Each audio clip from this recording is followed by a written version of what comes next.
Hello, Honeybeeyoutarot Hive. I thought I would hop on and try to go through all of the zodiac signs for just whatever messages come up. I haven't done that in a while. I think I've been focusing on doing readings during the moon, major moon phases like the full moon and the new moon. And it's been a while, so I'm just going to get started right now, and I'm going to keep it all in one video, and they're going to be really quick. So let's get started on Aries. What does Aries need to know? What is the message we're going to focus on today, or the situation for Aries? I think before I started the camera, I was thinking we're going to focus on love and abundance. So we're going to look at love and abundance and what is the situation within that realm for Aries. Ooh. Love and abundance.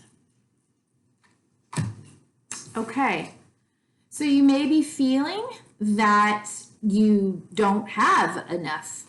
You may be feeling that you need to guard what you have, and that's okay. That makes sense, to conserve, what you do have, to be grateful for what you do have.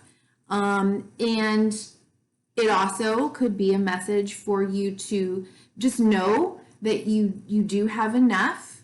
Be not afraid. I just don't know where that came from, but be not afraid. And yeah, this your love and abundance reading may be that the situation we're going to look at is really truly about your coin, but let's kind of move forward. So the bottom of the deck is the High Priestess. So trust your intuition when it comes to your money. Trust your intuition. Don't spend too much. Don't hold back out of fear. When we know that we are abundant, we always have enough. I mean, it doesn't matter how much. It doesn't matter what the dollar sign or the zeros behind the one is. We have enough. But trust your intuition, okay? Yeah, you're fine. Okay. What does Aries need to do with this? Four of Pentacles. What could Aries do during this time?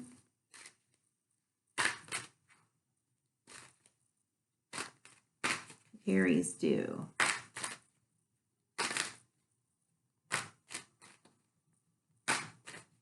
To help them to feel abundant, to know they are abundant. Yeah. Okay. Move forward on whatever it is that you believe and feel passionately about. Move in that direction. Be a leader. Take charge from an empowered place. Okay. You don't want to, once again, you don't want to be like too impulsive. You're getting the Emperor here. And along with the Knight of Wands, he's pretty quick moving. He goes after what he wants, sometimes impulsively, but very passionately. And here you are between the Two of Wands. It's kind of like, well, I know I've created one thing, and, what do I want to put out there in the world? So if you're feeling a sense that you want to be some type of a leader, or create a new structure around something, I think this is a message to go ahead and go for it. But be very clear on what it is that you want to create to help you to feel empowered and the word just left my brain. Empowered and secure. And at the bottom of the deck is the Magician. You have everything you need in order to create whatever it is that you want. But be clear, this has to come from your highest self. Remember, we saw the card of intuition. So really connect with that. You know, maybe if this is about purposeness, your why, but connect to that higher, wiser self. Some people call it God, and some people call it the universe, and you know, everything in between. So you do have the ability to take whatever that is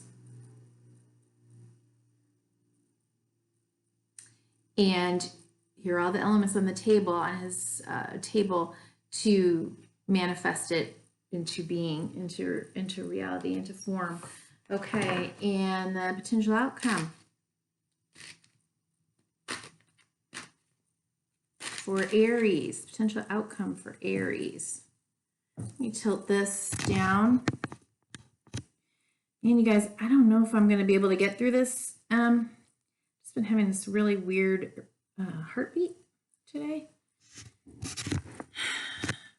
But let's see. And the outcome for Aries. Ooh, how did that card get upside down? Outcome for Aries, outcome for Aries, potential outcome for Aries.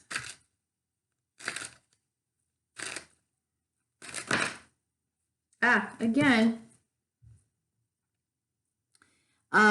becoming even stronger, I think, in your sense of being able to trust in yourself, your intuition, and therefore in life.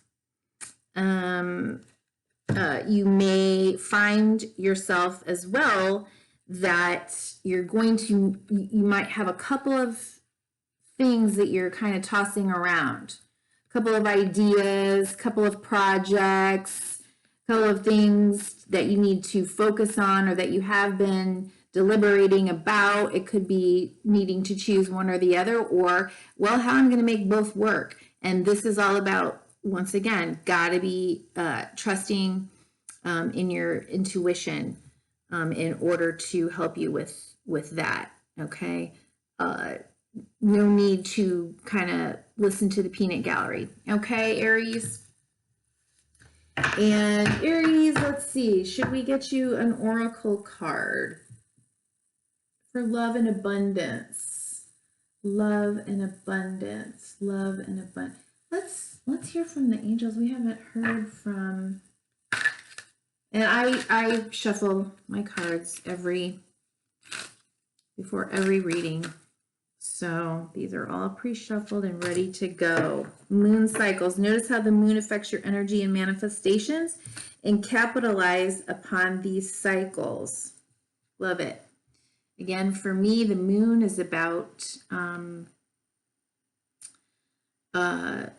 your emotions, but also your intuition.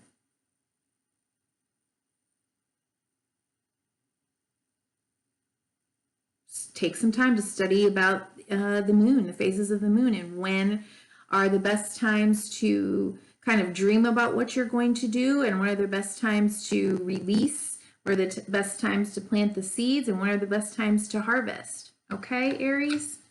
Very good. Be well, Aries. Okay, I'm going to go ahead. I'm going to pause this and shuffle, reshuffle, and move into Taurus. Okay, Taurus, now oh, look, there you are, right there. One more little shuffle, and let's go. So, for love and abundance, what does Taurus need to look at, focus on? What is the situation at hand for Taurus regarding love and abundance? This thing for Taurus to look at and focus on right now. What is the situation for Taurus?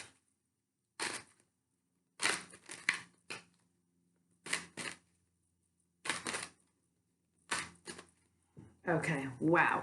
I'm tense. I'm trying to get through this and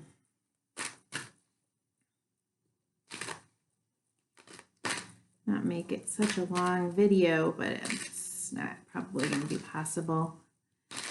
I've been trying to figure out ways to do that forever. Okay. So,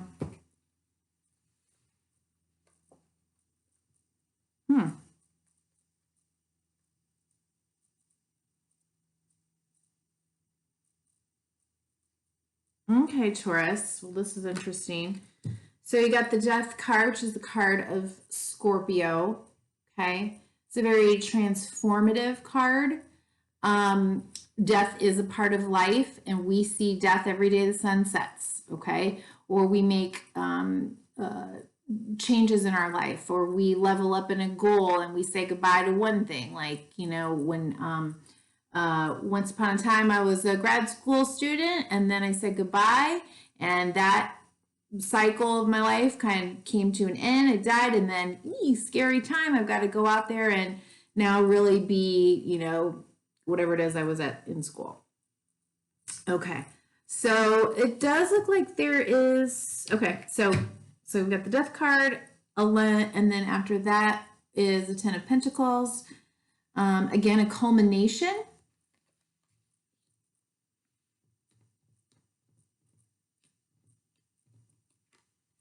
Along with the King of Cups, which is a very balanced expression of love and admiration and comfort, and you know, he's a very nurturing king. He's acts with compassion, but not with like super high emotionality, right?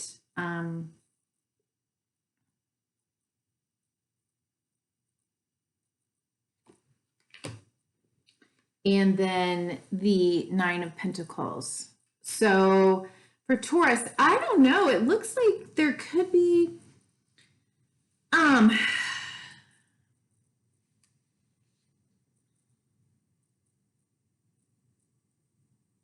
a change coming for you, where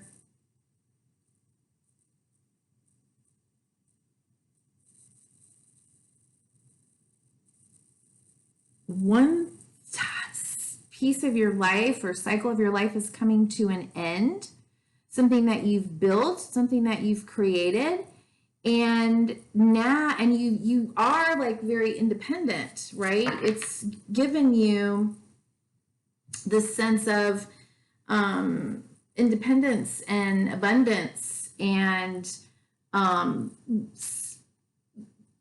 just a knowingness, empowerment that you are able to create anything that you want. But you have, could be, you have someone who actually is a water sign coming into your life that sees you as very attractive in your abundance, and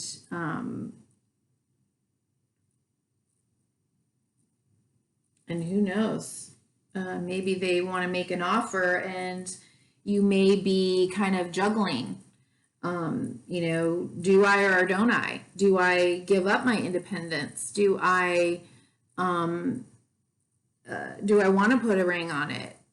Do I want to partner with this person in work or in a project? Okay.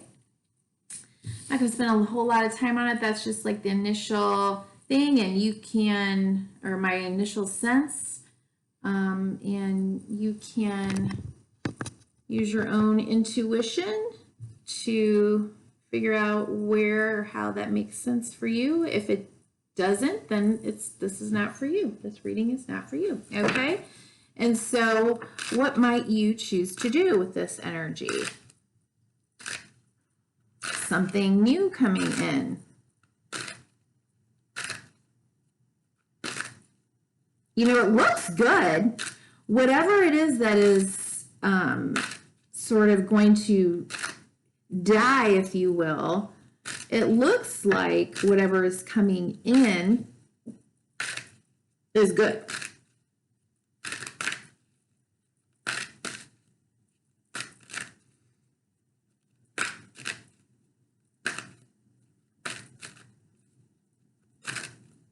Very stable, very nurturing, very comforting. Ooh, okay, those are interesting. Little flippy-do. All right, so again, we've got the, yeah. So we've got another 2, okay? And we've got the 10 of Wands with, at the bottom of the deck, is the 7 of Cups, okay? So this is the energy that is moving from the past through the present and into the future, okay? So there's options here. Maybe asking you to dream a little bit, to figure out what is it that I do want, okay? What are my dreams? Are my dreams matching up with whatever this offer is that's coming in, okay? And again, we've got the a 2. So for the swords, this is mental energy. So it may be asking you to go ahead and kind of quiet all the noise or the information coming in from the outside world and go within. Okay, take some time to just really blind yourself, if you will, to anything else other than what is it that you want and that makes you feel good when you think about it.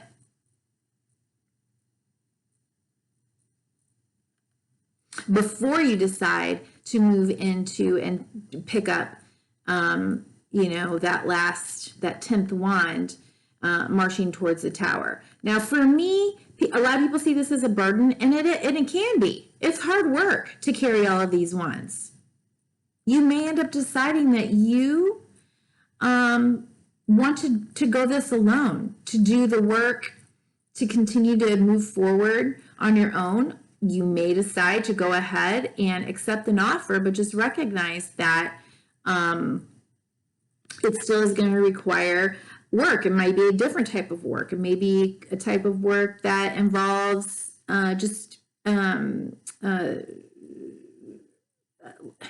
let's see, more of your own personal work and being able to partner with someone else.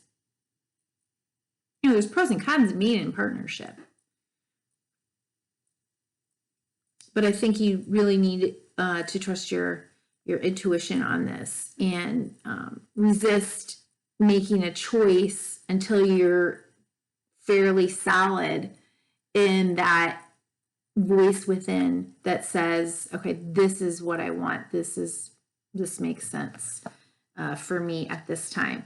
And, you know, remember, we have to let go of certainty, but in the moment, we can get a sense of peace between, you know, our choices. And know that you always have the right to course correct. Okay? Okay. All right, and the potential outcome for Taurus.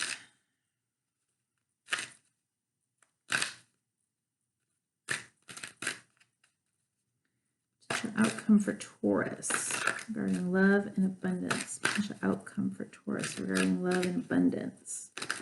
Remember to check your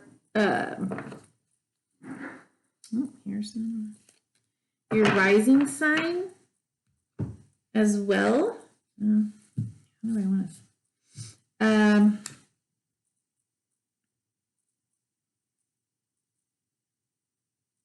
As well as your moon sign, so sun, moon, rising, and Venus for this reading. Okay, so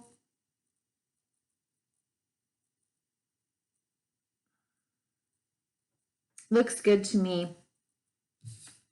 Got the magician. You can create. You have everything you need to create what it is that you want. Okay. And we've got the Knight of Cups. So with these two energies, I do feel that let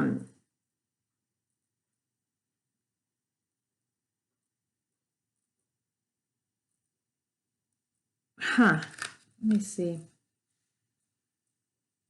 And then you got the, yeah, it looks like you're going to go into partnership.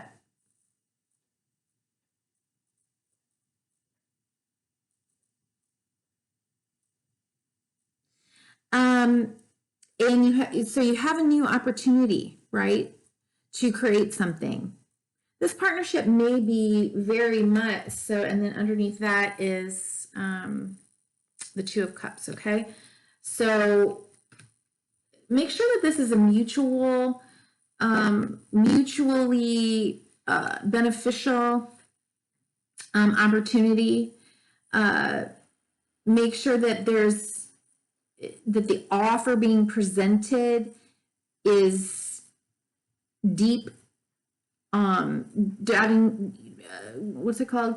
Dotting your I's and crossing your T's. Dotting your I's, yeah.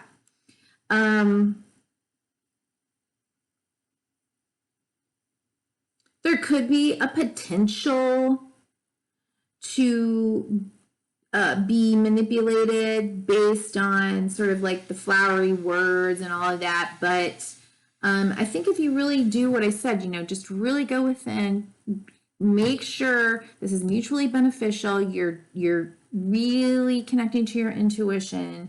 I think you can make this a positive for all concerned. And if you decide that you don't want to go into partnership, then, and that's what your intuition is telling you, and your spidey sensors are like, yeah, no, I think I'd be better off on my own, then I would say, then do that. Because whatever it is, stick with your intuition right now. Okay, so let's get just a little oracle card from the angels, Archangel Oracle deck. Use this in a while. Okay, for Taurus, message from the archangels for Taurus, for love and abundance.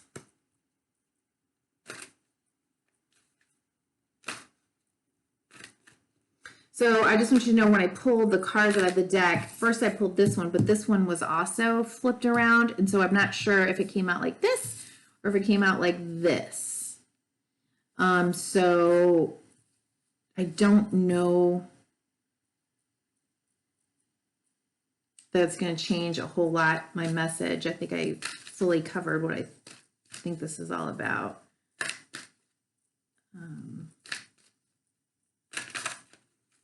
And for any warnings for you.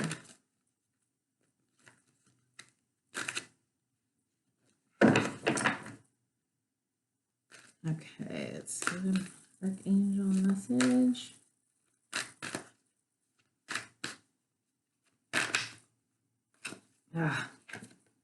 Peace. Peace comes from remembering that only love is real. Okay. This is covered in lots of yellow, gold, kind of some orange. So once again, this is about partnership in whatever form, okay? It can be work, it can be romantic, and having the courage, strength, creativity, and peace to know that you are a creator, and when you go within, you've got everything that you need to create what it is that you want. And at the bottom of the deck also says relationship harmony. So there you go. I'm not going to read out of the book. I'm just going to kind of go from what it says. All right, Taurus, be well. Okay, Gemini, so I pre-shuffled. Let's look at the situation that you're dealing with in love and abundance. Love and abundance. Okay. Okay. So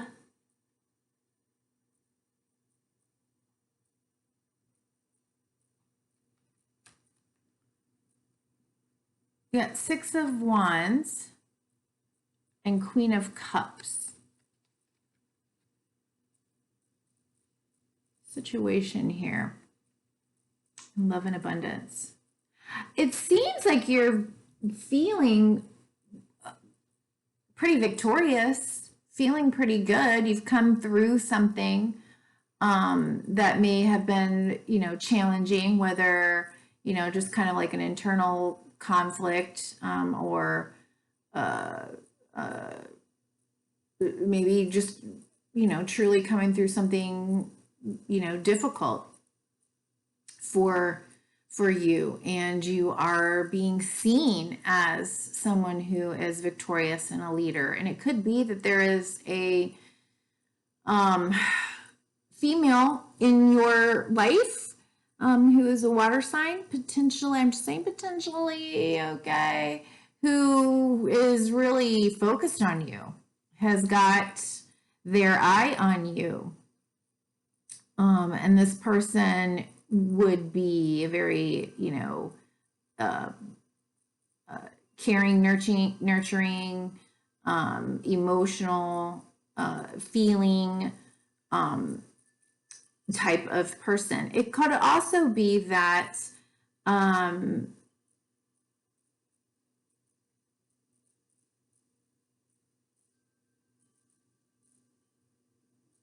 am I seeing here?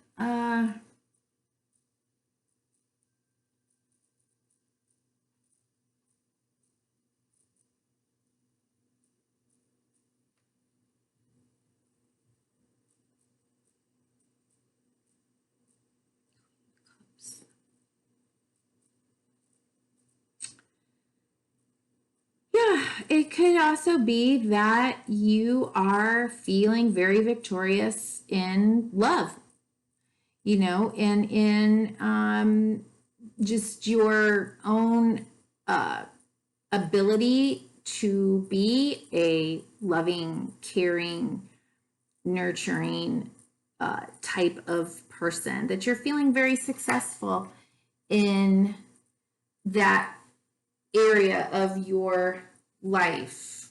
Okay. And at the bottom of the deck is the Knight of Cups.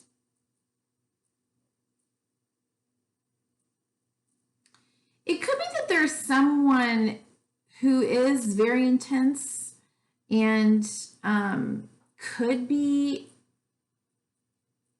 very focused on obtaining you, almost to like an obsessive kind of thing. But I want you to be aware, possibly wary,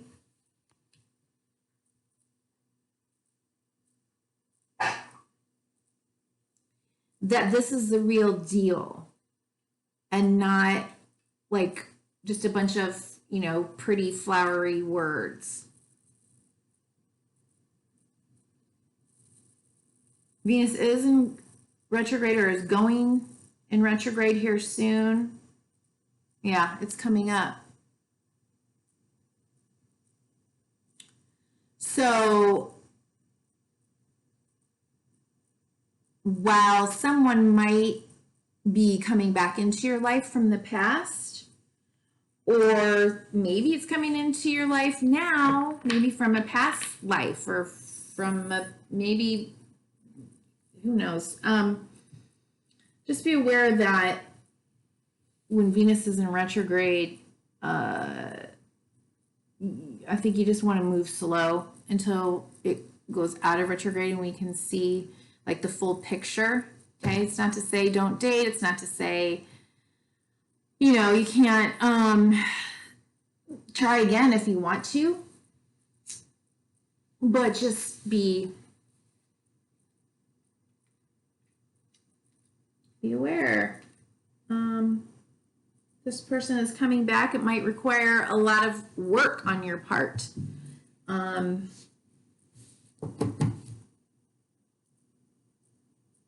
I think right now you're just feeling pretty good about yourself. So, all right, let's see what to do. What action, potential action step to take for Geminis? Potential action step Gemini to take.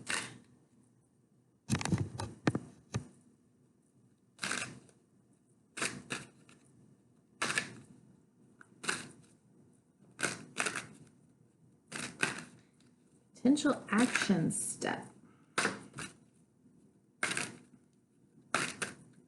You know, she just kind of reminds me of, wow, am I yelling? She kind of reminds me of Glenn Close as character in, oh God, why can't I remember this? One of my favorite movies. Where she boils the bunnies. Talk about this movie all the time. Where she boils the bunnies. Or the bunny. She gets obsessed. I know you guys are yelling at me because everyone knows this movie. Wow. I talk about this movie all the time and I can't, for the life of me, remember it. Okay, so, yeah. Okay, so somebody's coming back from your past life, childhood, you've been here before, something, okay? Remember your dreams. Remember your childhood dreams at the same time, okay? Be clear, because there's potentially an offer, or maybe you making an offer or being given the potential to start something new. And you've got to be really clear. It could be that you, like I said, you're feeling pretty good, feeling like, you know, pretty good about yourself on your own. And then here comes this offer of this person from the past, and you're like, well, I don't know. Do I take this? If I take this, what's it going to look like? What are we going to do with this? And, you know, there was some grief associated with this relationship, if it's a past relationship. And again, it could be, you know, a past that you're aware of or a past that you're not aware of, but could be that you were coming out of grief, out of grieving another relationship. You're feeling good, you're feeling independent, and now there's this new person coming into your life. And again, just move slow, just go slow. Take some time to figure out, what do you want? What do you want in a relationship? What do you want dating to look like, or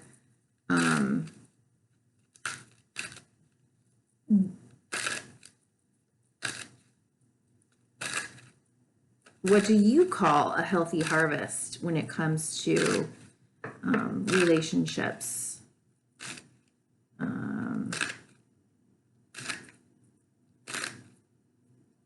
Something that is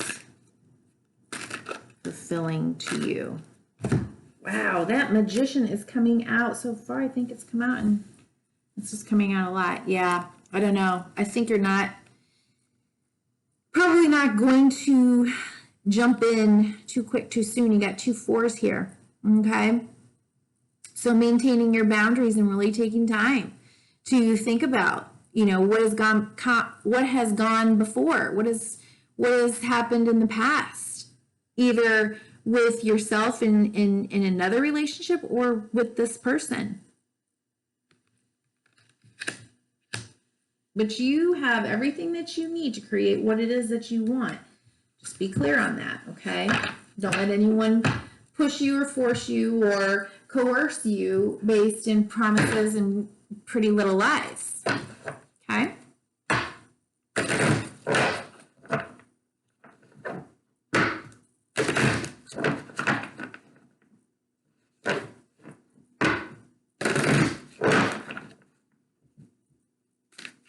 Gemini, message from the Archangel for Gemini.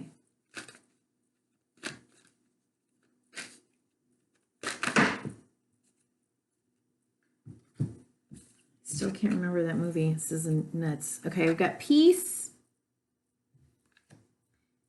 which says peace comes from remembering that only love is real. That's true. But you can say no in love as well and be a loving person. No, this is not for me. Or no, I want to take it slow. Or no, I love myself more. That's loving. That's still loving.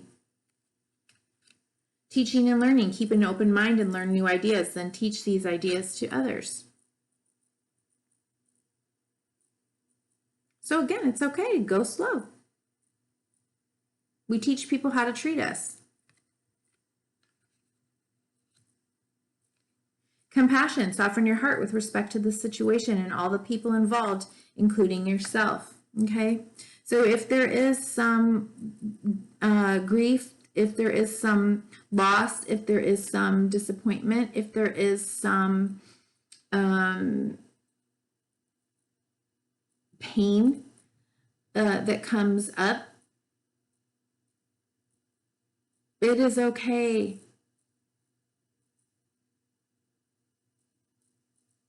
to feel all of the feels and to hold compassion for everyone. For you, the other person, maybe if you're, you know, leaving a family, or whatever, you know, it's all good. Soften your heart. If you decide you want to try again, okay, try again. Sometimes we go back and then we kind of like kick ourselves, you know, God, I went back. Had a session on that. Oops, I did it again, right? Well, it happens. Okay. Be well, Gemini. Hi, Cancer. Okay, so we're going to do your reading. Let's see what the situation is for you regarding love and abundance. What does Cancer need to be aware of or focus on regarding love and abundance in their life currently? Okay, thank you. Ooh, the World. Wow. Okay. Something is coming to a full and complete cycle ending and another one beginning. Okay. It's lovely. In your life, in love and abundance. Okay. And I see, very independent energy here, ability to create, manifest, harvest, in complete trust in yourself and in life, cloaked by Venus, and underneath that was the Ace of Wands and then the Ace of Cups. So a brand new opportunity for passion, for purpose, for something new and meaningful, and also healing. And that with the Ace of Cups, definitely about love, self-love, enough love to go around. So I guess only you know what that's about, but wow, that's lovely. Okay, so for Cancer, what could Cancer do with this? Full circle, leveling up. Something has reached its full cycle and wholeness, whole, complete. Cancer. Ooh. Okay. Like the bottom of the deck card. All right.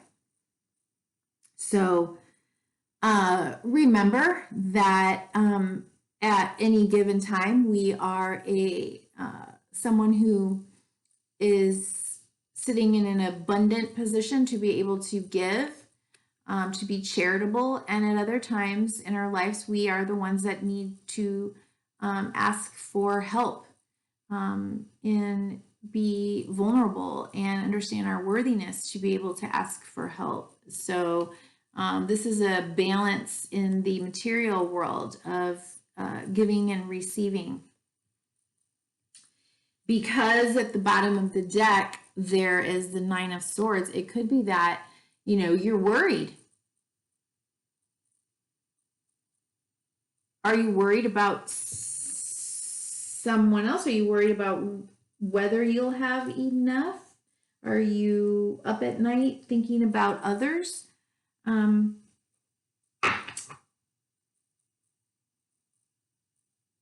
This is in the position of what to do.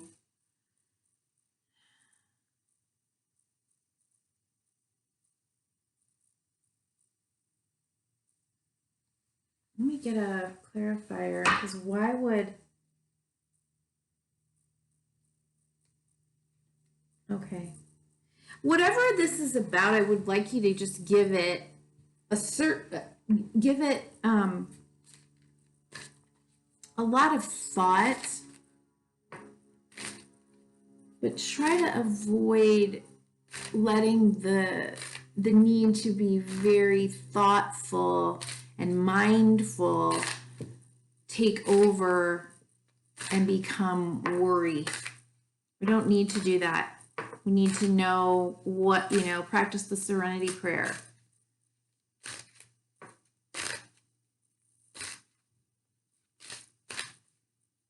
Grant me the serenity to accept the things I cannot change, the courage to change the things I can, and the wisdom to know the difference. So where you are able to give back, or where you are able to ask for help, or where you are able to do something, or where you are aren't able to do something,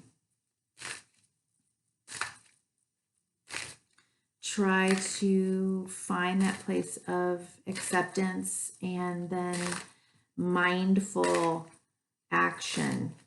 Okay, sometimes when we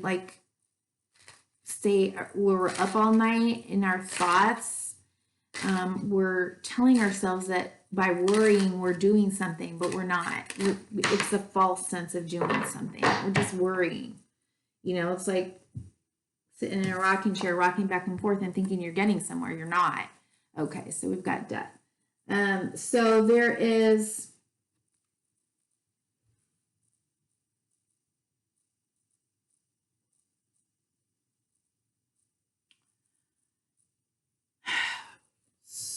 Death, and then the Four of Wands. So I feel like, you know, there is a death. Of course, all of that is in the news right now, and we are really actually dealing with a pandemic, and that can be scary, you know, worrying about others. Worrying about our loved ones, worried about what comes next. If this is the end of the world as we know it, that just kind of started playing in my head, it's the end of the world as we know it, then we start to go like, wow, oh, and here's the World card. Okay, so you may be trying to figure out, like, how do I get my balance back? How do I, yeah. Okay, and why did I say that? Because of the Four of Wands, and she's on her little tippy toes, okay? And then we saw the balanced, you know, you see the little balance thing here, and okay. So it may be that you're worried about, you know, so what does come next for the world, and how do we get back our balance, okay? But don't worry. Don't let yourself stay up at night. That's action cancels fear. Good friend said that to me once, and I loved it. Okay. Cancer, you are the mother of the zodiacs signs, and it's hard for you not to feel and care about, and maybe take on the worries and the issues of the world. You're very empathic,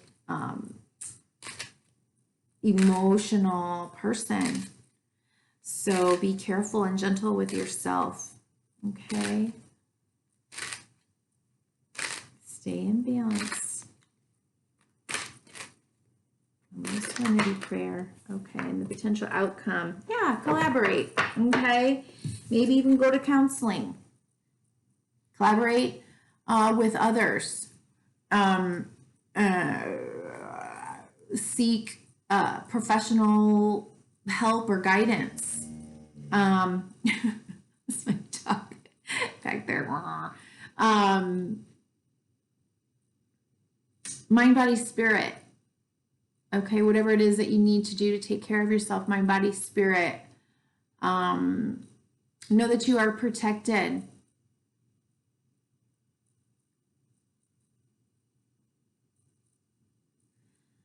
And you may feel a need to defend others or yourself, or those who are, feeling left out in the cold. I'm just getting the sense that you're just really feeling like you just so desperately want to help. Okay? And that can be mentally and emotionally draining.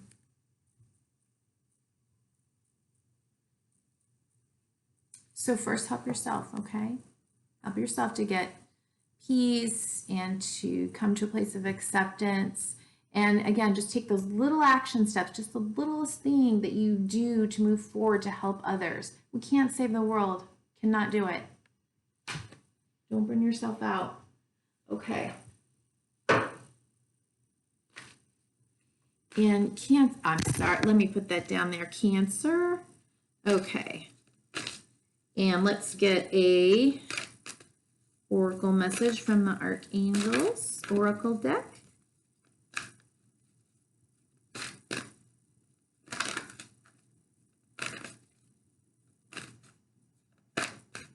Archangel Oracle deck. Teaching and learning and gentleness at the bottom. Okay. Teaching and learning. Beautiful.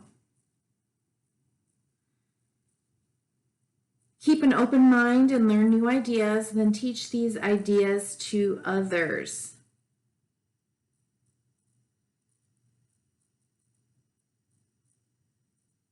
Maybe you're feeling that you want to go back to school or learn a new skill so that you can offer more help. Or maybe a job or a career has come to an end and it's time for you to learn a new skill in that. And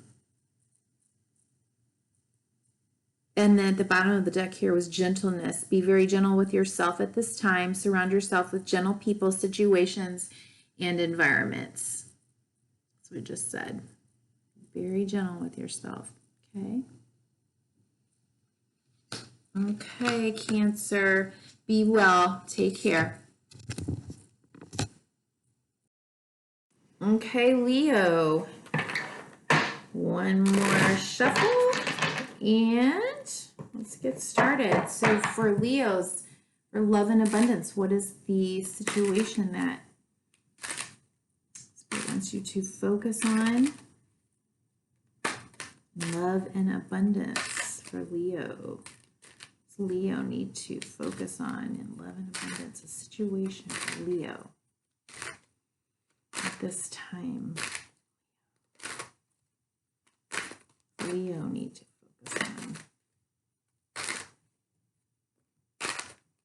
Oh. I really like my cards to flip or fall out. That's how I choose these for my tarot cards. I've also been listening for Seems like that. I've also been listening for guidance when I'm shuffling too much, especially for the oracle cards. I'll hear like, just draw a card, just draw one already. It's usually they say, or whatever the voices says from the top of the deck. But okay, looks like you are, wow, this card is coming up a lot today. Okay, at the bottom of the deck is the Four of Pentacles, and you can see that he has, you know, a foot on each little coin, and then he's got one kind of like real tight to his chest, and one's like up on top of his head.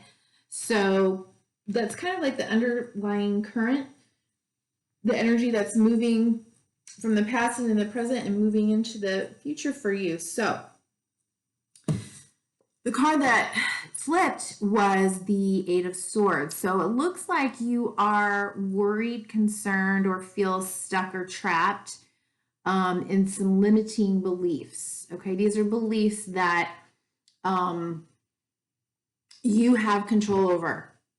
Okay, you believe that you're bound. You believe that you're stuck. You believe that you're gated in, but you're not. This is very loose around her. I always say it's like the tissue paper. She's wrapped in tissue paper. She could just break out, you know, untie her blindfold here and move and walk, you know. But she's kind of stuck. Could be analysis paralysis. And again, when I look at this card, I'm thinking that it may be that you are concerned about conserving your money. You're concerned about lack, about not having enough money. It could be concern about, you know, where to put your money, how to spend your money, what to take care of,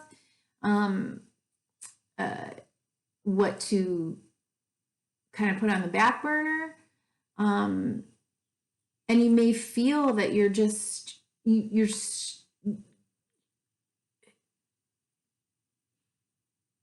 so wrapped up in the thoughts of it all that you're having a hard time, you know, taking action or knowing what exactly to do and feeling kind of stuck. Okay.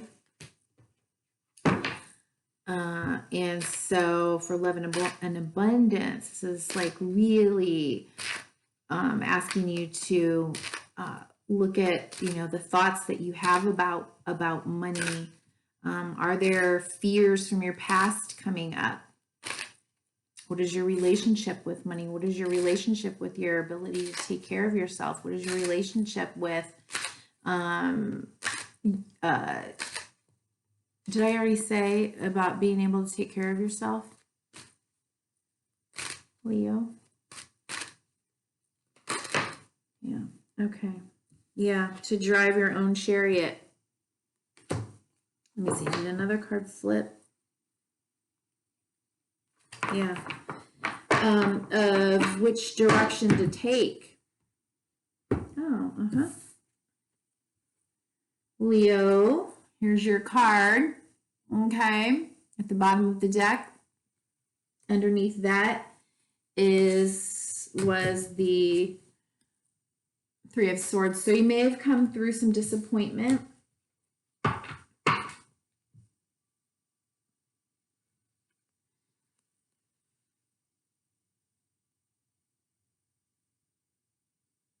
And again, like this is the Chariot. Okay, so he has come through the first sort of level of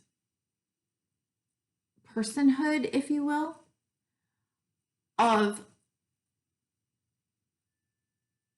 the first level of understanding life and his ability to move through it. But there's so much more. And sometimes like we're going along, and we think we've got it all figured out, and then oops, life shows up in a whole different way, like it is right now. And then we go, well, I've always known the world to be one thing, or myself in the world to be one thing. Now what do I do? Now who am I? What is it all about? And that's when we, in the lineup of the tarot, of the major arcana, we go to the next, level, and we shore up our strength. But here, he's gone through a lot. He is a champion, a warrior, and he knows it.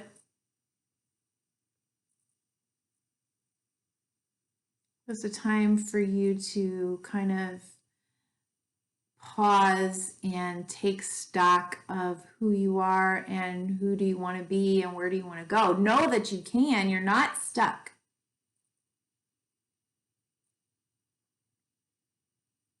You have to drive your chariot. You have to move. You've got to, at some point, move this, but understand that you are a part of everything that's going on. There's no part of you that is not capable of getting through this in some way, shape, or form.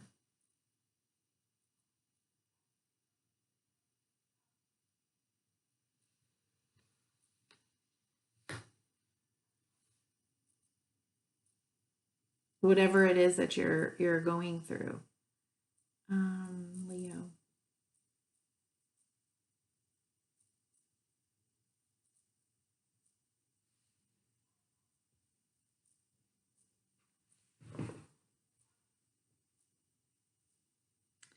And really, maybe take some time to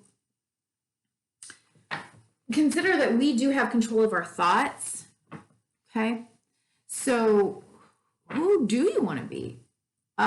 Think about what does bring you joy? What makes you feel like you shine from the inside out? And I understand, the disappointment could be shadowing that. Sometimes we feel like we have to, we're going through something heavy like this or loss, that we have to kind of stay down and we can't dream, bigger or whatever, but you can. We need to move forward, follow our passions, do the hard work, stay in gratitude, get a change of perspective here. Okay, Leo. And what is the potential outcome for you? Potential out. Did I put press play? Yeah. Okay. And potential outcome for Leo here. Here, Leo.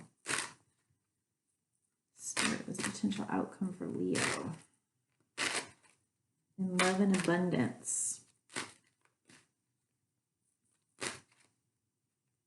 Deciding where they want to drive their chariot.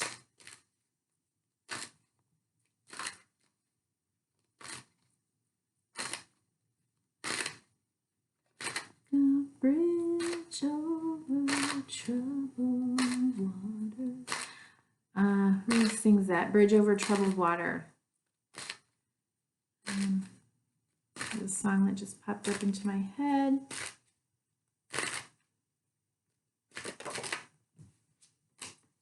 Okay.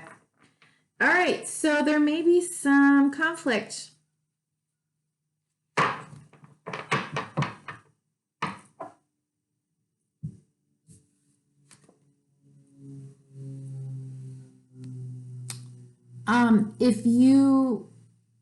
If you make a move and a choice that is for you based on, who is the new you or what would shine your light, it could be that because of kind of like everything that's going on, I don't know, maybe you shut down a business or a relationship, and maybe you are, it's kind of like illuminated what needs to be cut out from your life. And before you do that, you really need to pause and think about, okay, so, well, then if that's true, how do I do this? And where do I go next? And what's the next thing? And it could create some conflict. Recognize that in this card, it's not a happy looking card, right? And some people see that, you know, they focus on who's the winner and who's the loser. And I say don't. There is no winner and loser. There's conflict.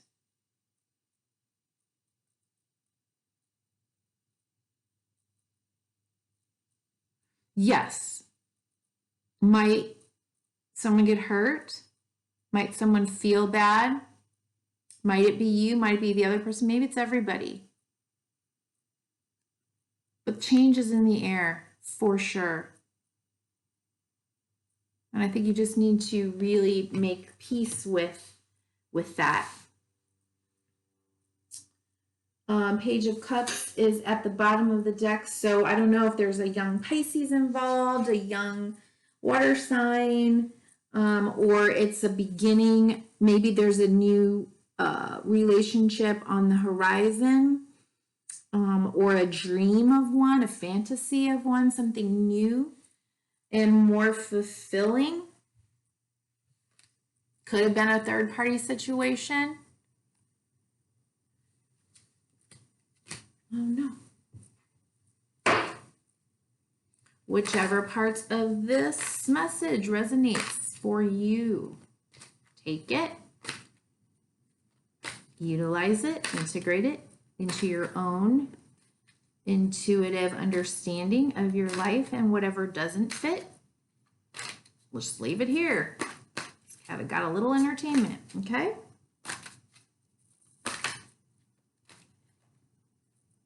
And the Oracle card for Leo. Take back your power. Use your God-given power and intention to manifest blessings in your life. Use your God-given power and intention to manifest blessings in your life. Isn't that great? Like the camera is really distorting me. I don't know why they got it on. Okay. Oh, and then at the bottom of that is remember who you are. Yes, indeed. Said that. Okay. Leo, be well. Okay, Virgo. What you got? Spirit. Okay, Spirit. What does Virgo need to know? Love and abundance. Situation for Virgo to focus on, to look at, to guidance.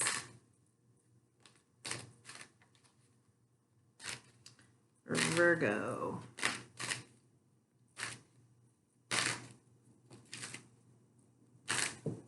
Virgo need to know.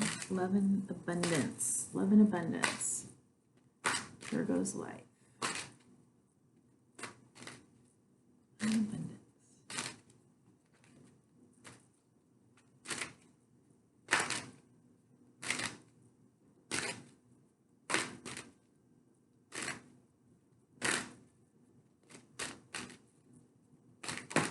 Whoa. Okay.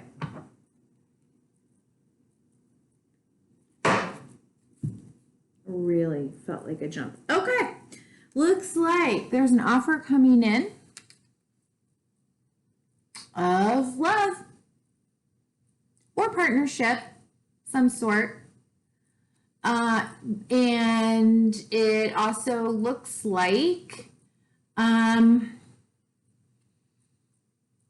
a Virgo, so fellow Virgos, need to take some time to pray, meditate on it.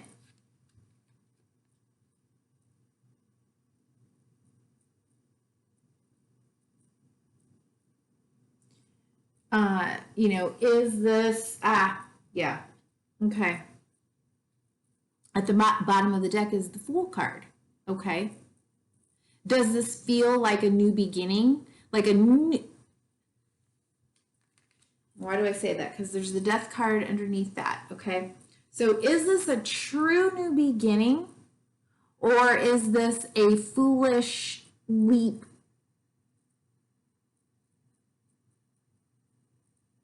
If you have been through something that has been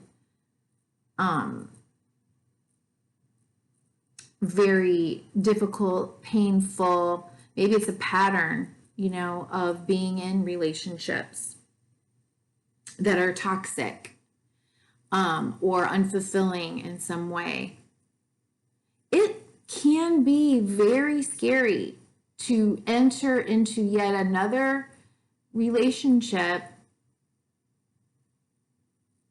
and know whether you can trust yourself. But the only way to learn to trust yourself is to go ahead and take that leap, if you will.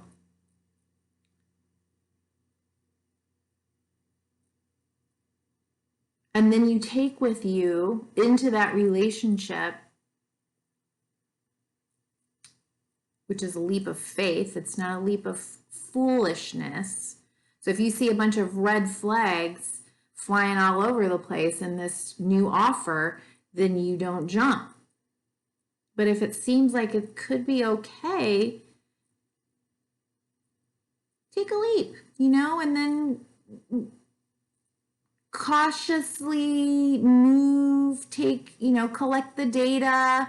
If red flags pop up, don't ignore them, pay attention to them. Cut and run. Back away slowly, whatever that looks like. But the only way for you to learn to trust yourself in a relationship is to be in a relationship. First with yourself, right?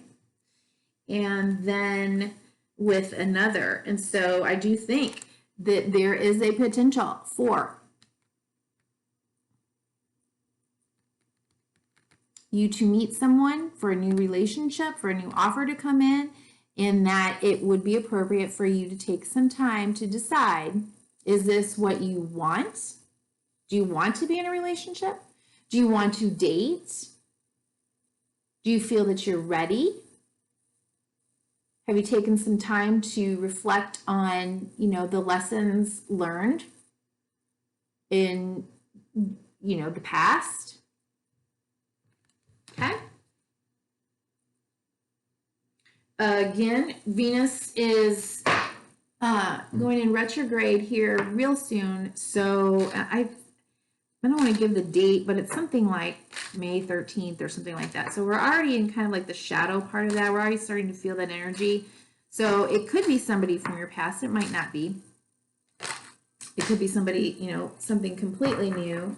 But when Venus is in retrograde, we're not necessarily seeing everything in its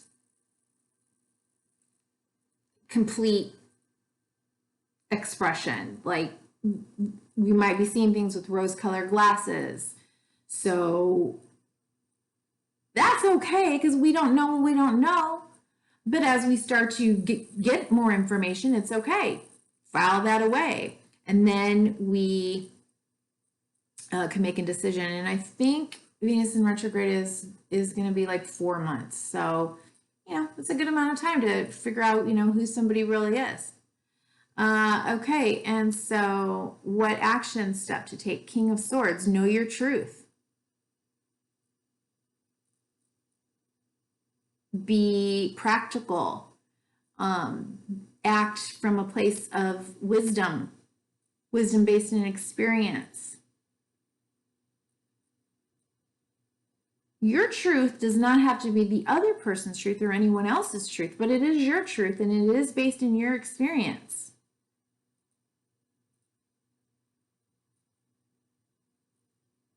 Be fair. Fair to and honest and truthful. First to yourself and then to, the other person. If you've been in a pattern where, it's a toxic relationship or you know, just unhealthy relationships or whatever. And this happens to be my niche and my own work, but you'll soon find out that it's not about necessarily other people. It's that in your own work, in your own mind, you're not clear on your boundaries. You're not clear on telling yourself the truth. When you see red flags, you want to hit the easy button and just like, well, I don't want to see that because there's also other stuff that might feel good or seem good, you know. But no, the King of Swords, he's not about that. We're going to play fair. We're going to tell the truth. We are enlightened. We are wise. We are practical. Does this make sense to me? For me? I'm enlightened, right? Okay. So you want to move forward from that space. And look at this. King of Swords with the Queen of Pentacles. So it could be, dear Virgo, that a air sign may be in your midst. It could be that another earth sign is in your midst. But I think I'm going to basically stay with what I just said, which is be very clear on who you are, dear Virgo. Be grateful for all that you have come through and all that you have learned about yourself, and be very clear on what it is you want to move forward to manifest, because you're going, looks like there's lots of communication and offers coming in. Okay.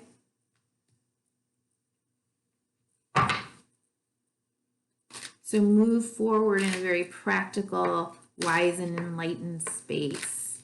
Really beautiful. Okay, and the potential outcome here for Virgo. Potential outcome for Virgo.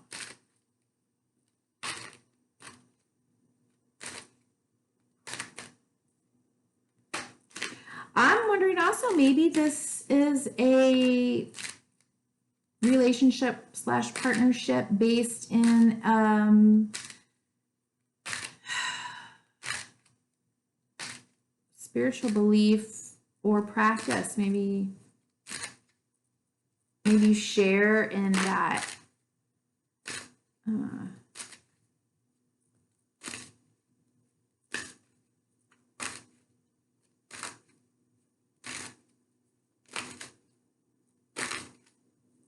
okay. What is the outcome? Potential outcome for Virgo. Potential outcome for Virgo here.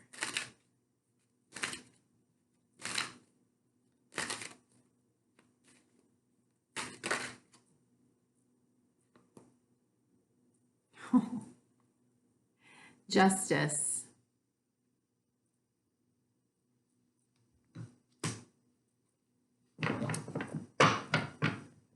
Okay. You could have an air sign coming back into your life during this Venus retrograde time. Somebody who reaches out. But it also, for me, more than anything, this is about you learned your karmic lesson, balancing out karma.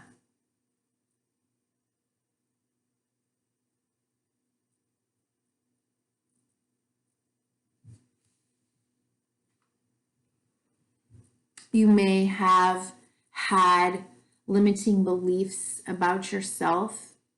You may still feel afraid because of all that you have gone through.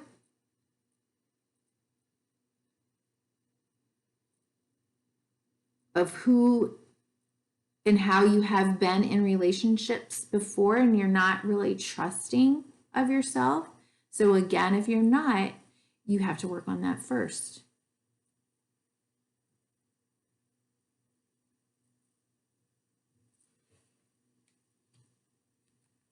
Okay. Yeah.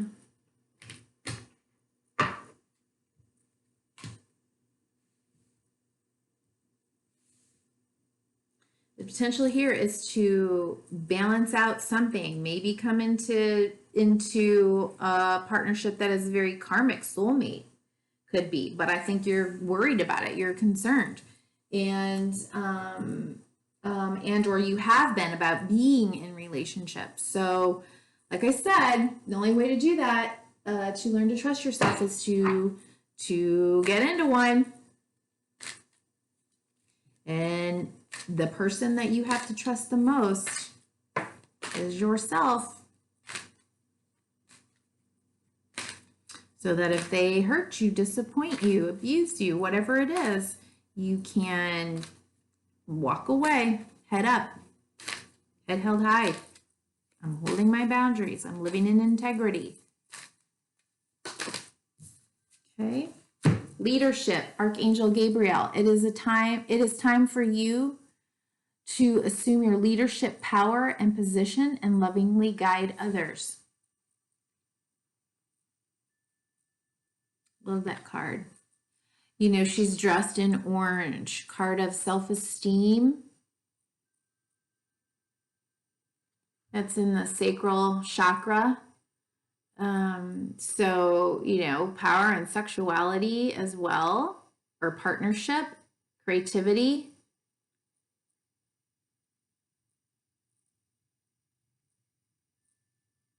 You know, it could be that, again,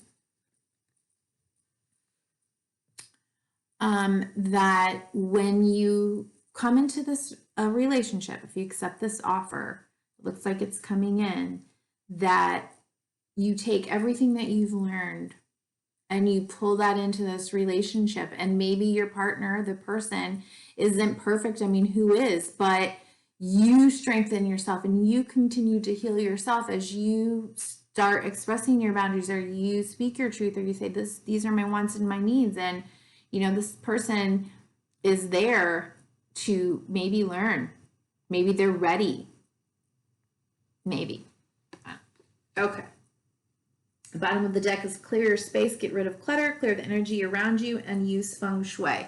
I just feel like since this card is at the bottom of the deck, clearing the clutter of the cobwebs in your mind as well. Okay.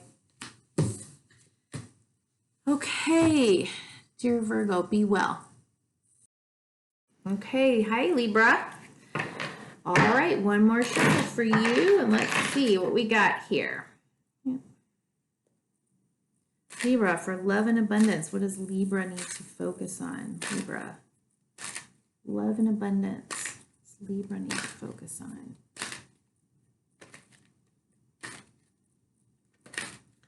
For love and abundance.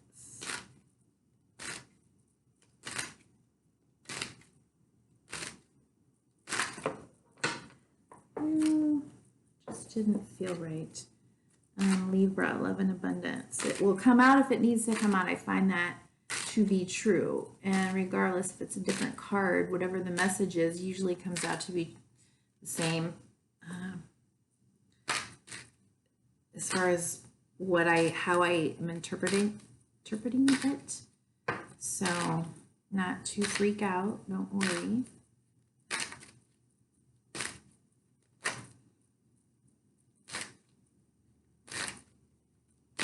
What does Libra need to know right now? What is the situation that they need to focus on regarding love and abundance? Or Libras. Libra.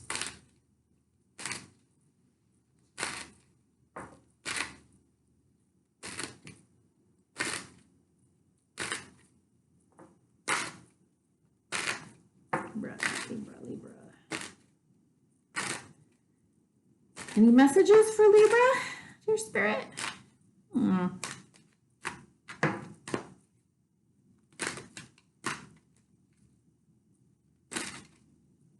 Did you have an ending recently, Libra?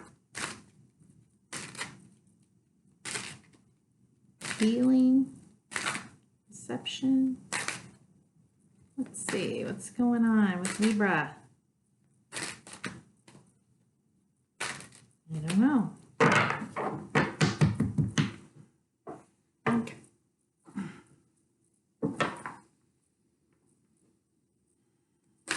Sometimes I can look over at my stones and the stone will stick out or poke me in the eye.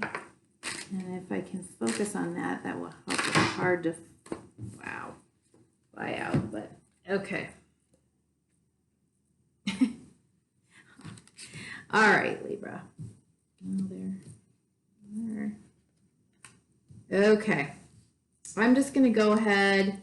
That took forever. And I don't like to take stacks of cards, but I'm going to.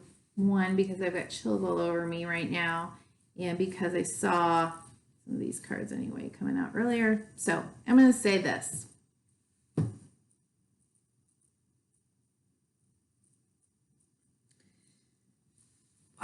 It seems to me, Libra, that you have and are thinking about considering what comes next after a period of potentially of an ending.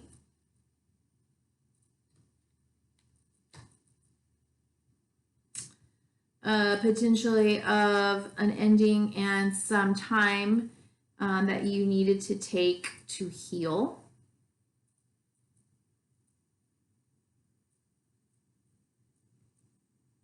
To get your mojo back, to get yourself into flow. You've been kind of taking some time to gain perspective, a new enlightened perspective.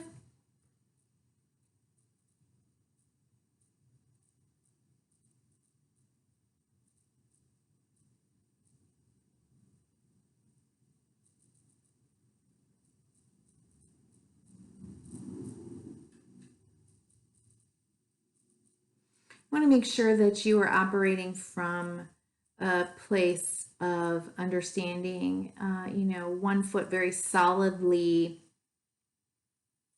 on the ground and one in, that world of emotions, and making sure you're balanced, as above, so below, being very patient with your healing process, and letting something go so that you can heal.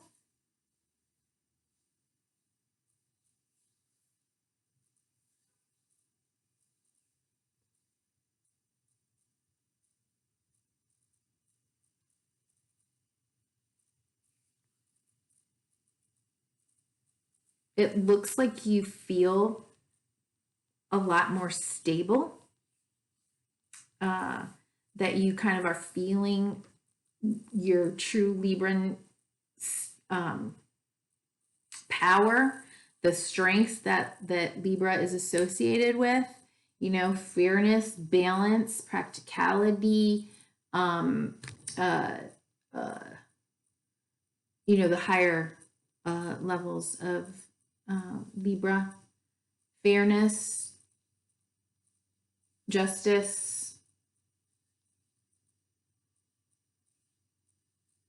But this looks like it's really all about you. You, and maybe, creating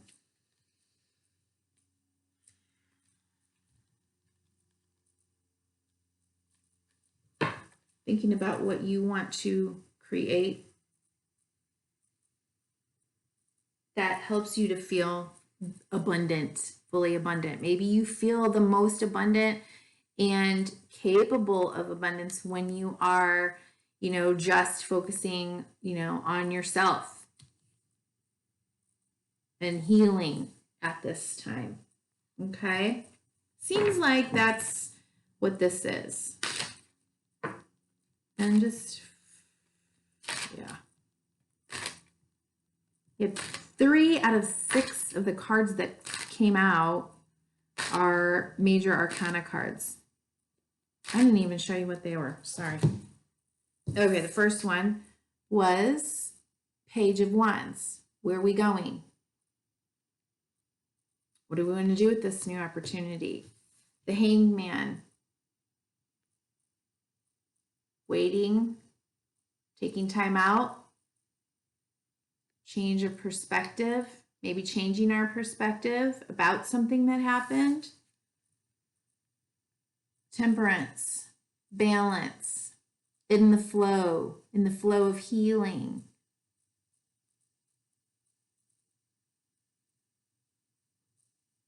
Spiritual versus the human. As above, so below.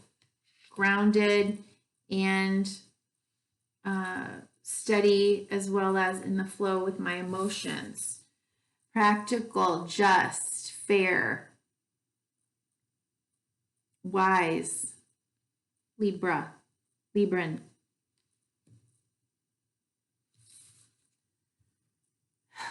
How dead does it have to get? It has to get pretty dead so that new life can get started.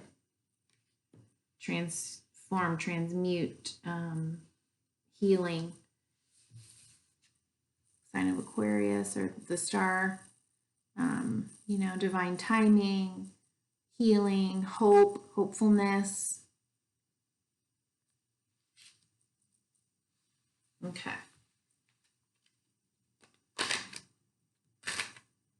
So what could Libra do? Does Libra need to do here with this sense of self and hopefulness? Balance, practical, hope, and healing. So consider what comes next.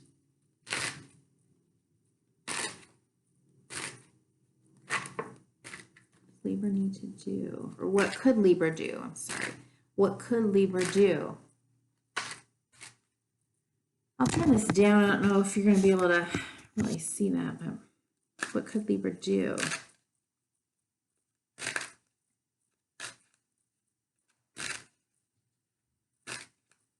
I'm just needing a stone here. Right, what can Libra do?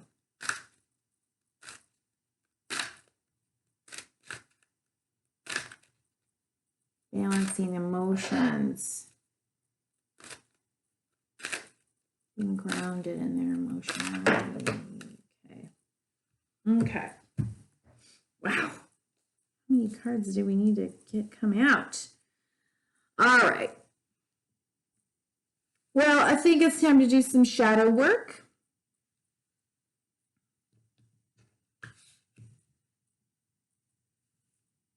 You may be feeling somewhat, stuck as you need to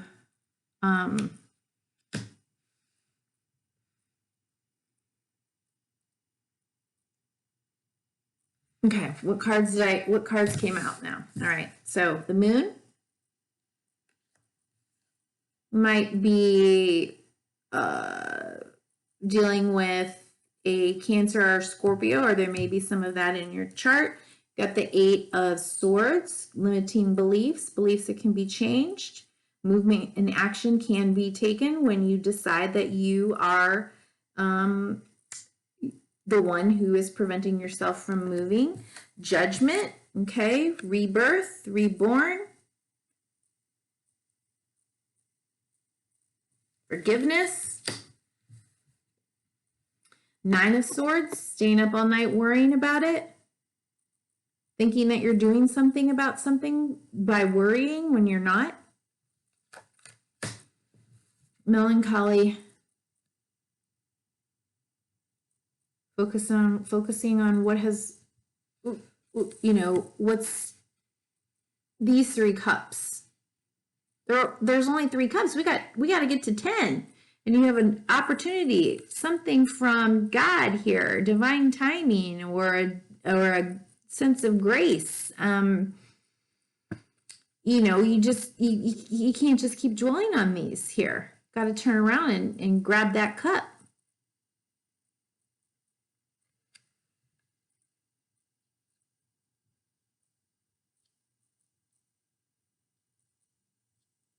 If you grab that cup, what happens, right? Maybe it's time to really allow yourself to grieve maybe it's time to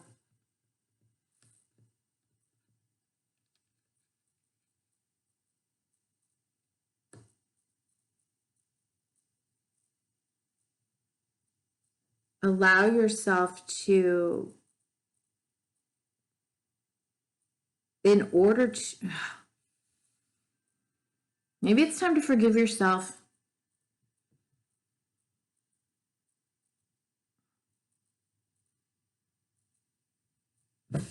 Let's hear Queen of Wands. Wow.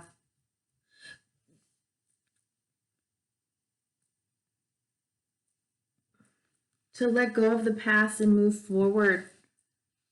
You know, let yourself be free to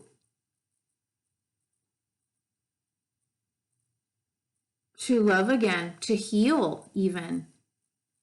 Sometimes we don't even think we're worthy of like healing ourselves or being forgiven or having compassion. You do. It's all here. It's all here. Move towards what something, maybe there's a new beginning, a new opportunity, something coming to light. Allowing yourself to really think about what comes next in love.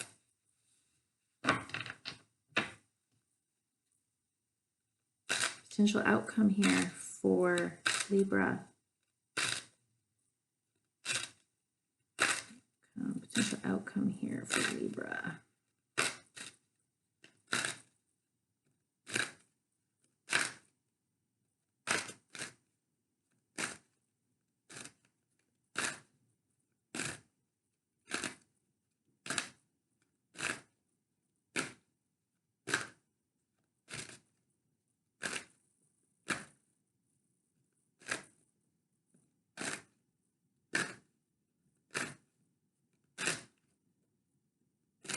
You might be wondering, like, if you made the right decision about something.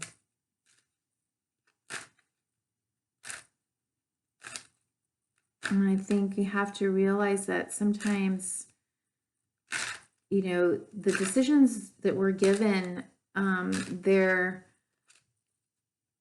not necessarily, or I'm sorry, the choices that we're given, they're not choices we would have chosen, you know, but they're given to us for our growth. Maybe, you know, if you have that faith in divine timing or in the divine, you know, sometimes we make really difficult choices or decisions based on, you know, icky choices.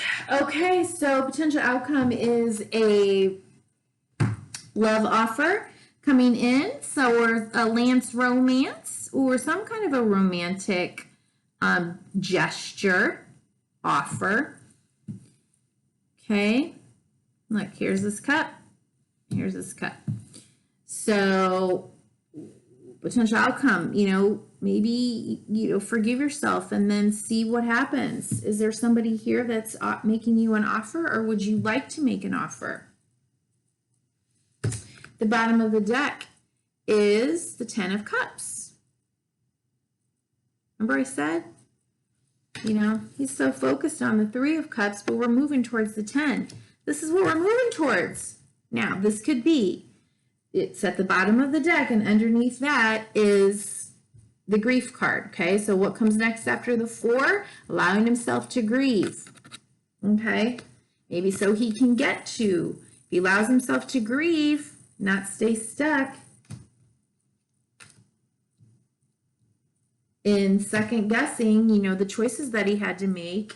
He can move forward into the next, he or she can move forward into this next phase of his life. And I'm saying that because I'm really seeing like the King of Swords here front and center, seeing lots of male and or androgynous energy here, or people showing up, but that doesn't necessarily mean anything. So, but I just keep saying he because I'm looking at some male figures. So male or female. You know, so if he allows himself to forgive himself and move forward as a enlightened, wiser person, you know, maybe he's on the road to the Ten of Cups.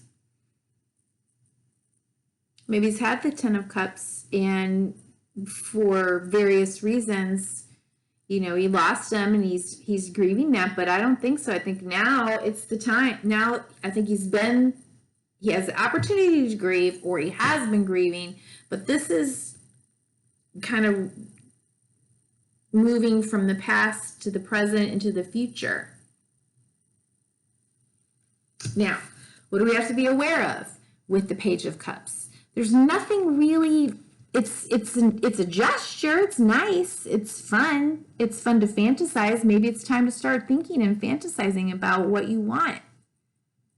But there's nothing really back here. I always find this very interesting. There's nothing really concrete back here. Usually there is. There's like a boat, or there's an island, or there's mountains, something with the water, but there's nothing. I mean, he's got this silly little hat on, and I don't know, the fish is coming out and looking at him. It's playful. You know, that's kind of what Lance romance is all about, right? It's young energy, so it's new.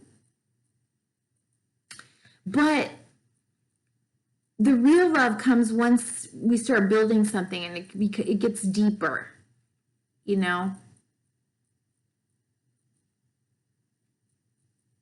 We start building stuff. So, you know, a new opportunity maybe. A new opportunity to dream, fantasize, or accept an offer, or make an offer. Have some romance. Romance. Be aware, Venus is in retrograde. I don't know if I've already said that to Librans. Venus is in retrograde. So you won't have the complete story. You can go back to an old situation if you want. Try to rekindle something, and or someone could come back to you from the past, but just remember, your ex is for a reason. Not that you can't rebuild, I'm not saying that, but you have to move slow when Venus is in retrograde, because we don't have all of the information. So even if it's somebody that comes along and you like them and they're brand new, you know, don't rush off to the courthouse. Okay, so what are the messages that we have coming here? Excuse me, I'm going to get a little drinky here.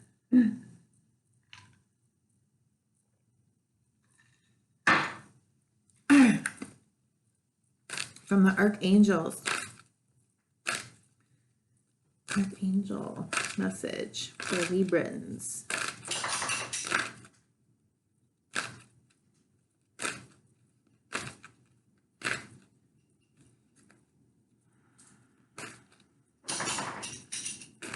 Okay.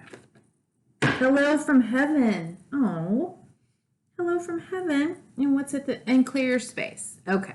Clear the mental clutter, as well as taking some time to, you know, if you've got things that are hanging around that remind you of the past, you know, maybe it's time to clear that out. Okay.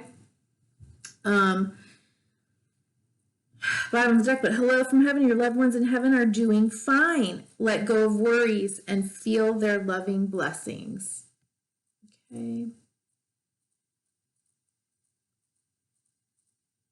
They're doing their healing as well. Okay. Thank you, Libra. Be well.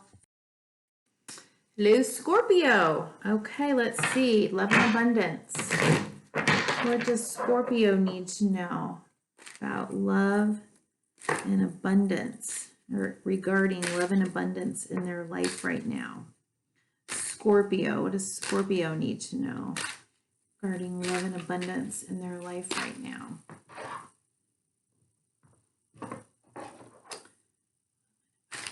For Scorpio.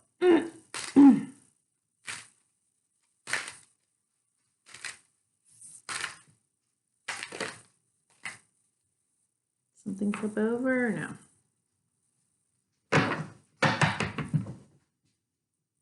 Love and abundance for Scorpio. Make sure that you are checking your sun, moon, and rising, as well as Venus, since Venus does rule love and abundance, beauty. Ooh.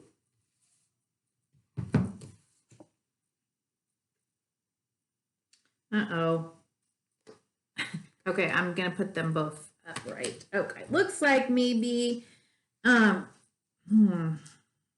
got a choice here to make.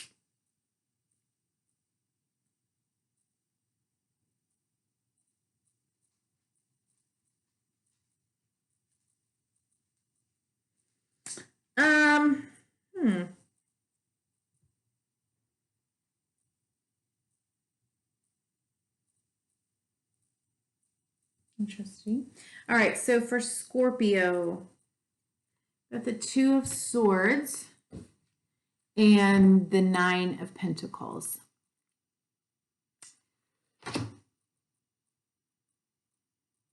It could be that you are feeling very independent right now, and it could be that you feel, you know, very proud of yourself, very nurtured by life in general, and in your ability to produce whatever it is that you need at any given time, that your harvest is plenty, has been plenty, and you trusting in your ability to recreate that. And yet, what's going on here? What's this about?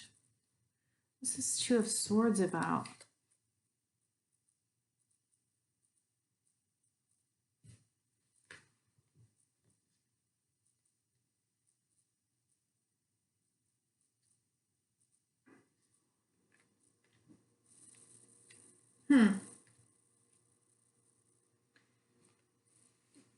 Maybe there's something new, a new opportunity, a new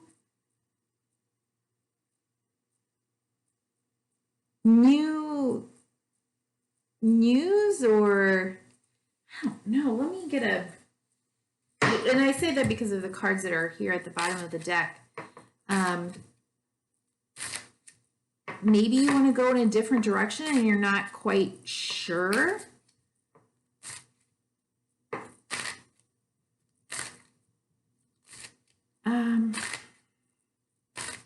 Maybe there's some gossip, something that's kind of swirling around that you'd rather not listen to, pay attention to. Maybe some truths about life. You know, you've been feeling like life is good, I've got this, right? And then suddenly the Rona shows up. How come I think, here it is. The Rona showed up, and it's like, well, maybe things are going to, or really are changing, and I don't want to know that.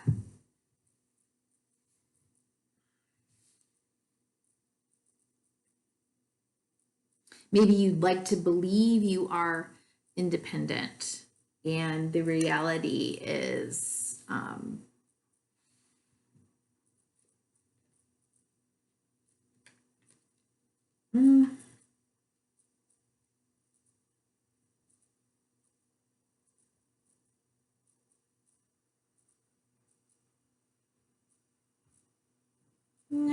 I think you're feeling pretty.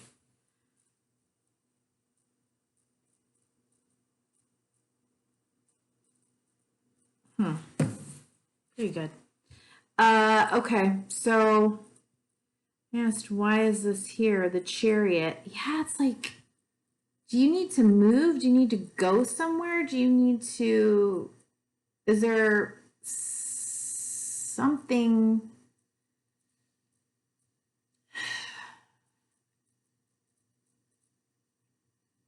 It's kind of like it might take you away from this space where you felt really good, secure, you know, like on top of the world. And there could be something else that needs to be addressed, and it may take you away from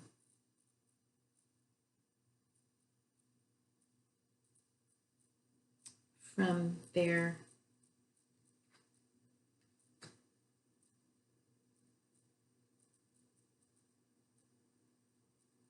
And I think it's kind of putting you, so you got the Chariot. I'm sorry, you got the Chariot. Now this particular Chariot is in motion. Okay, got to make a move. Got to make a move. We are moving quickly. And yet he's kind of stuck. I mean, he's in Five of Swords. Like, what do I do?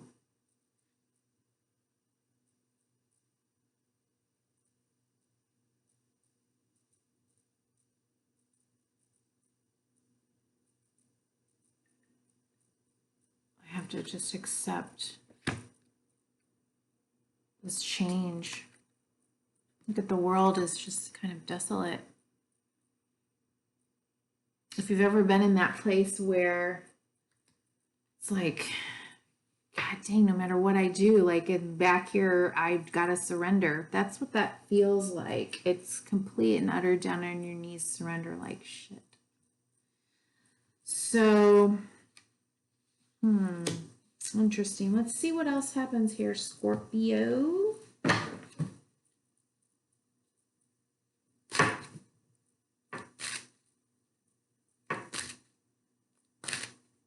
Scorpio, what could Scorpio do?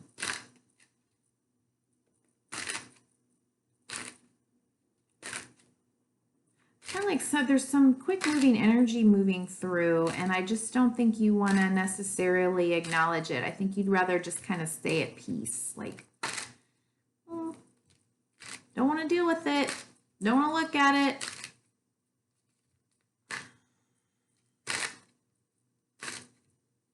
I'm just happy here with my little falcon. We're just in our little garden. We've worked hard. We're happy. No, I don't like this. Good Scorpio too.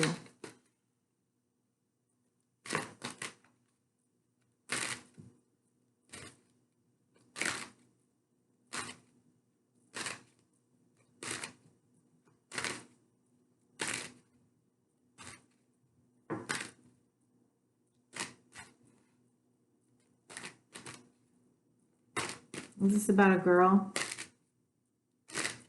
There was like 3 different songs coming in, and I had no idea, and then it ended up being She Was a Heartache on the Dance Floor. Moving through my mind.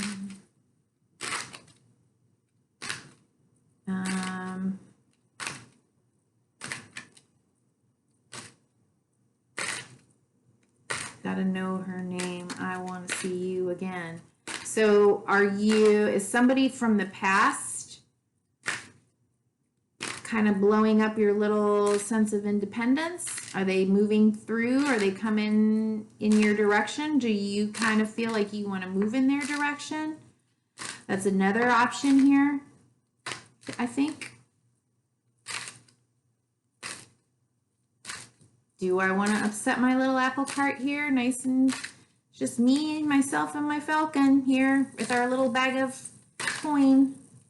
sitting in our little vineyard, enjoying life. Do I really want to let this person come in? Oh boy, hot and heavy. Okay, so the Hierophant and the Page of Cups. Okay, again, Venus is in retrograde.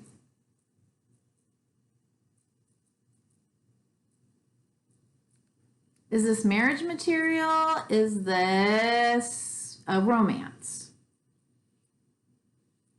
Right? Be very clear. You are thinking of marriage, that you are 100%, 110% certain that this is based in practicality. I mean, love obviously has to be there, but it can't be sex and romance. It can't be, you know, a lot of us get trapped up in that, Scorpio. And, you know, you've got to really dig deep. And I would say, if you are even thinking about getting married, don't do it, like, wait at least 6 months, I would say. 5, okay, so the Hierophant, it's a 5, so maybe 5 months. Okay? There is an opportunity, and it feels good, feels passionate, fast, hot, sexy. But, you know, it's a young energy, and I just don't see anything that looks stable here. It looks like romance. It looks like fun. It looks playful. It looks sexy. It looks like there's an opportunity for growth.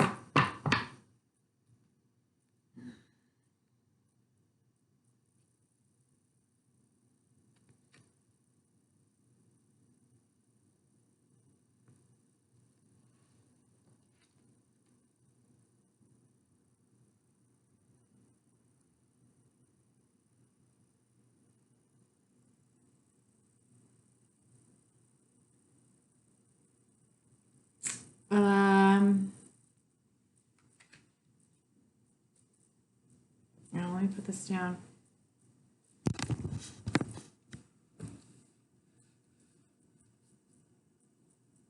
And the Hierophant, that's a card of Taurus as well. But when I say dig deep, you know, this is a card of, you know, spirituality and the sort of ethical moral codes that we live by. And this can be marriage. You know, I want to make it official. I want to put a ring on it. I want to do, you know, the right thing. I don't know. Is somebody pregnant? Whenever I see that, I don't know if anybody else does this, but when I see this image, I always see her pregnant. I don't know why, but then we've got Venus here, so could be. Oh boy. Should we get married? Oh,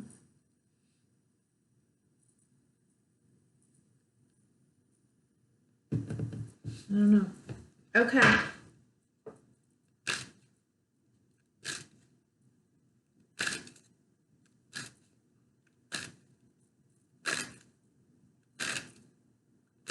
If it's an offer or something is coming in and it's just, you know, brand new, make sure that it aligns with your ethics and morals, and, you know, stay in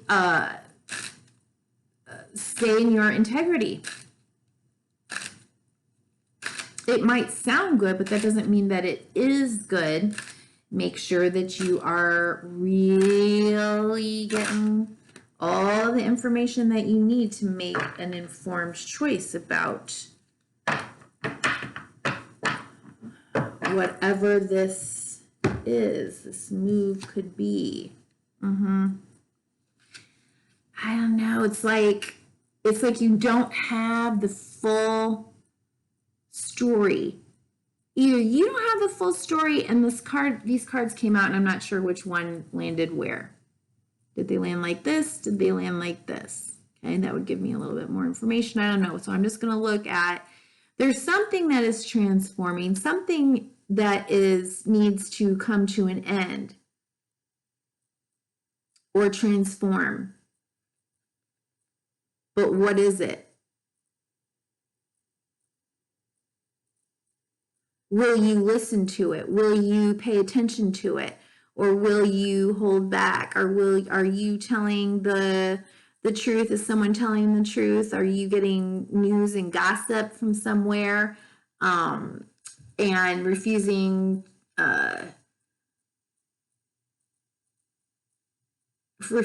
to listen to it if it is negative, or if it's going to make you feel like you're going to lose something, or going to need to let something go or die?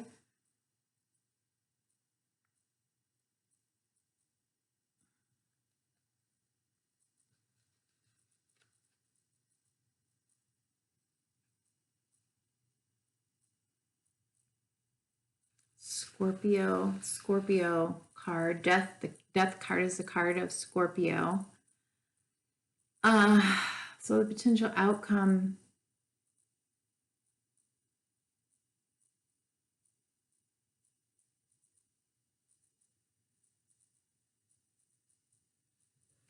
could be also that you kind of maintain that mystery.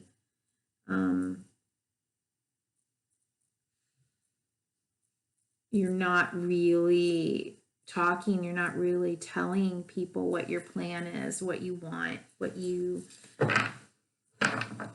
as the winds of change are moving through, that you just kind of maintaining that very secretive aspect to yourself.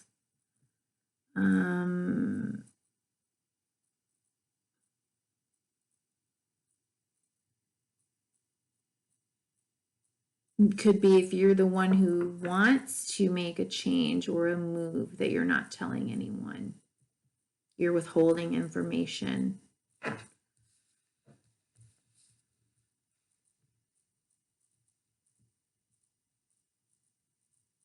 And it could be that if something has indeed died, that you're looking back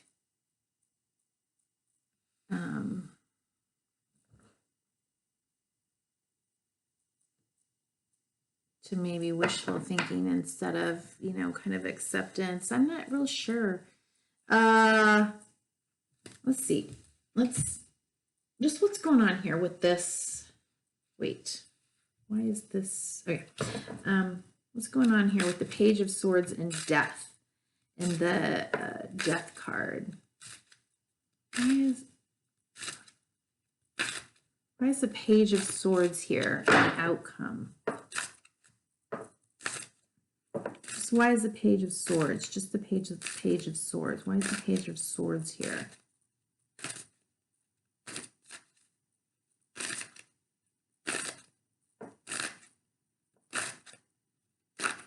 Are you paying attention to, like really following the rules and the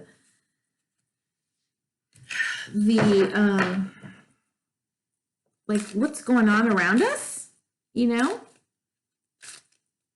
Or would you rather pretend like it's not happening? Yeah.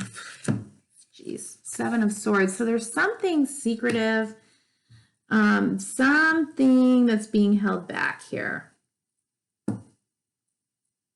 Something that needs to come to the light, either that you need to express, or that you're holding back, or that you just don't want to, or just don't know, right? You just don't know.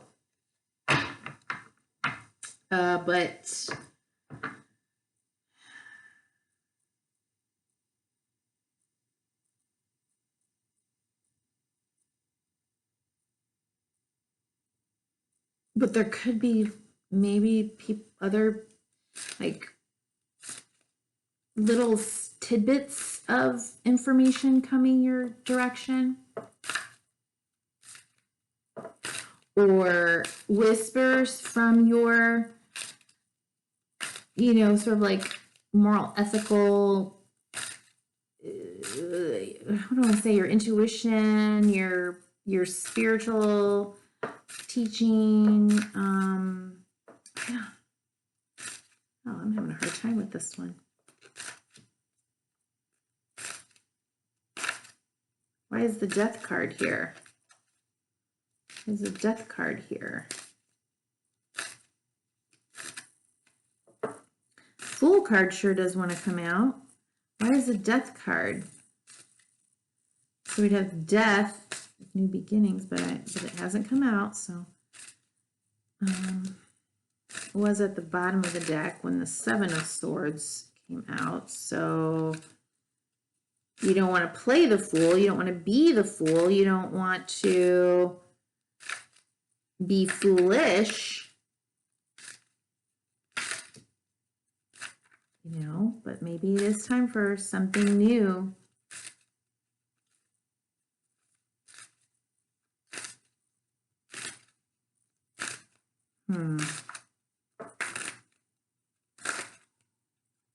Check out your sun, moon, and rising, and Venus. Oh, God. Okay. Well, Two of Swords again. So all I can say about this reading is I just don't think that all of the information that you need to make a decision and or your willingness to make a decision is here. It's too murky. It's too much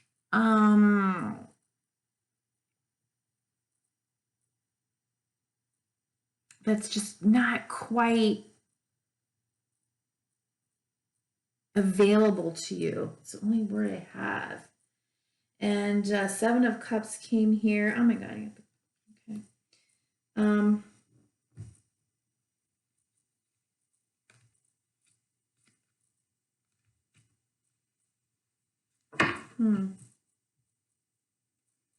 The Emperor can be a father figure. The Emperor can be your governor, leader, leadership. It's community, it's civilization, it's, everything that keeps us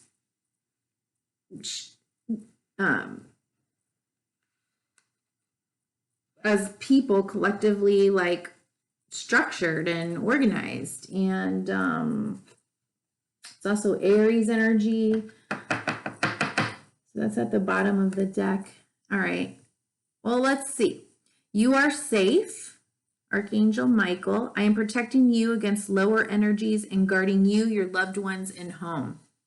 So whatever is not, either if you feel like you're lacking information or you are withholding information because you're afraid to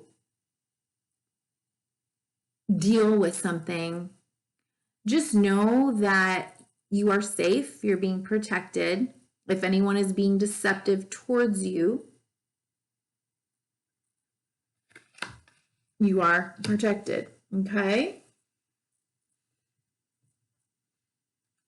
Bottom of the deck, another Archangel Michael. Be clear about what you desire and focus upon it with unwavering faith.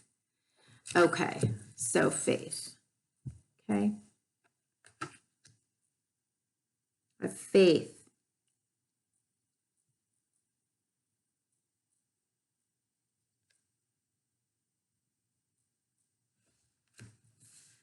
All right, Scorpio.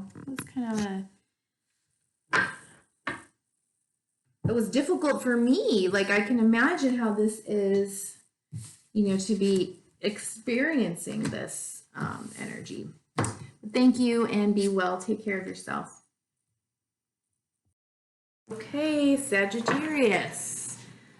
Let's see, one more shuffle.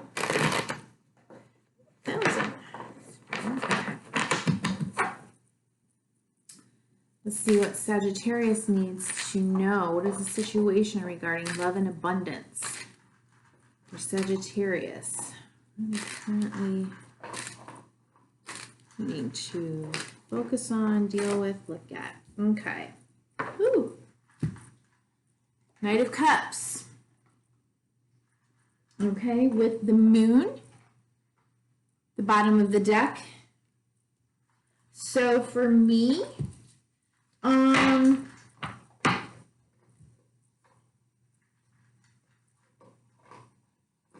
okay.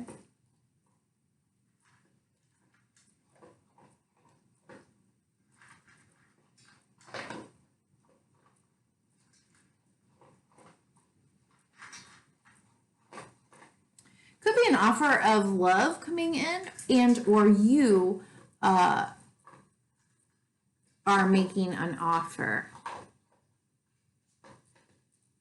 Could be that there is a Pisces in your midst that is making this offer.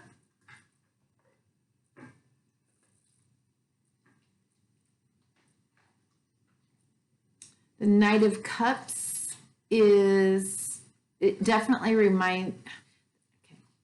the Knight of Cups has the wings here, right? So it's, to me, reminds me of, I think of Mercury. So could be like expressing love, making an offer, a gesture, but it's very,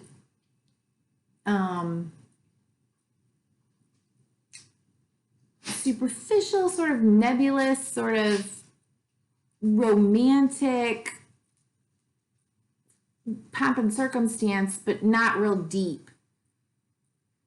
I just don't get the sense that this water here is real deep.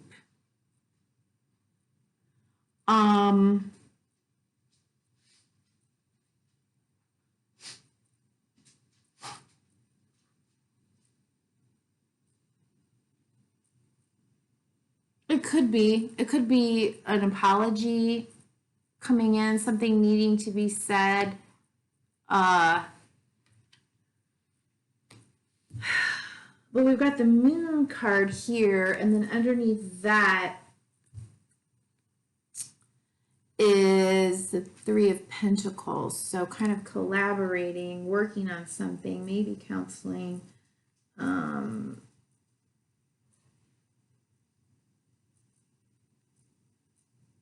It could be that this is a hidden love affair. It could be that it is again,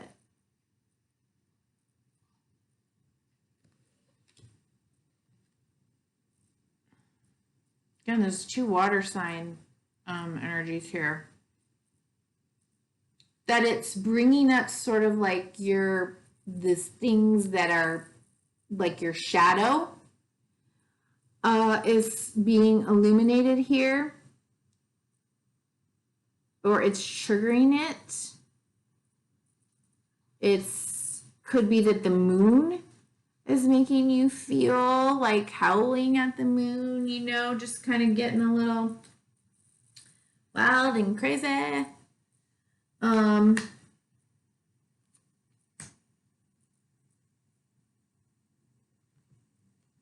Anyway, looks like something coming in, some kind of an offer, and it might be an actual person, or it is just an offer from someone, or that you need to or want to make.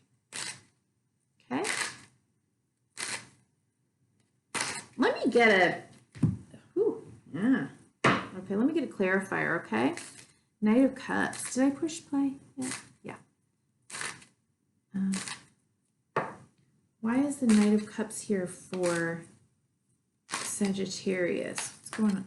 What is the Knight of Cups here for Sagittarius? Why is the Knight of Cups here for Sagittarius?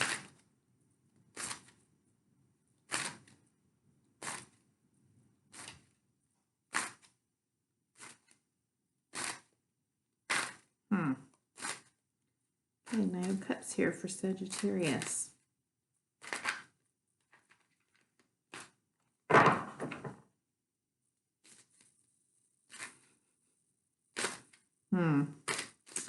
Sagittarius. Why? Maybe they just want me to say this. Okay, so if you must know, the song that is playing in my head, I don't know the lyrics exactly, but it's an old song.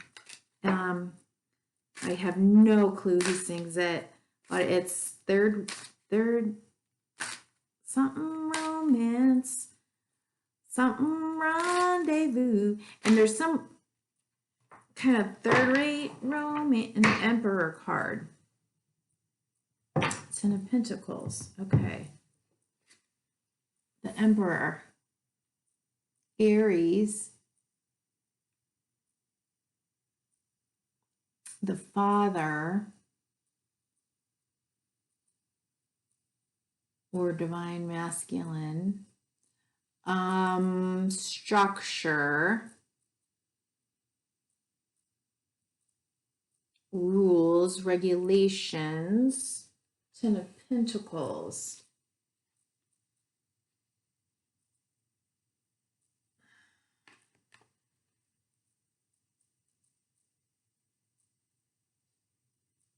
Like it's the right thing maybe, or it's about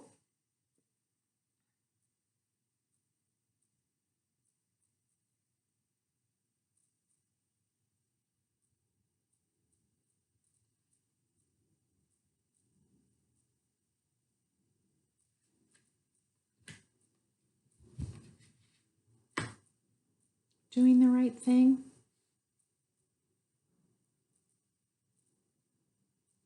Like abiding by the laws, abiding by,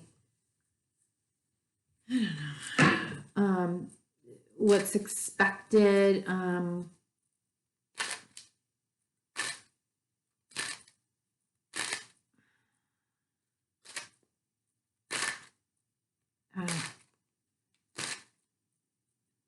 Let's see what else happens in this. What else comes out? So what does Sagittarius need to do?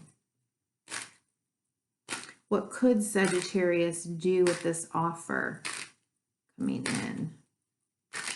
And or with an offer Sagittarius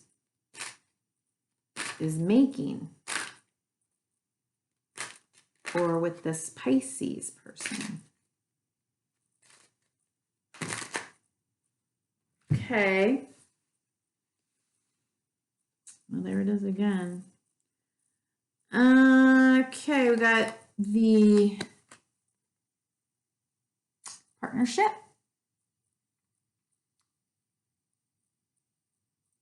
Offer of love.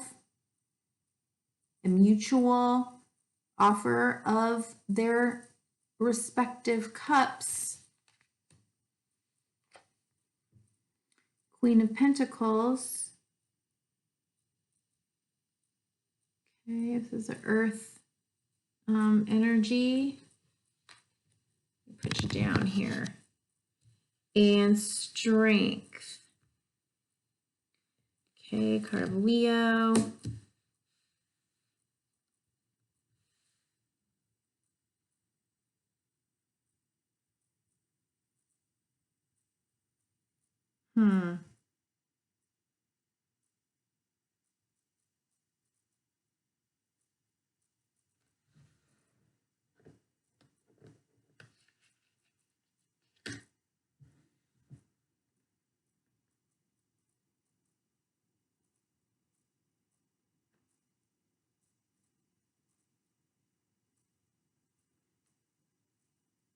I mean, it looks like, wait, what's going on here? Oh, and then the Four of Wands, which to me, I see 1111, so it's kind of karmic. It looks like this could be a soulmate connection of some sort.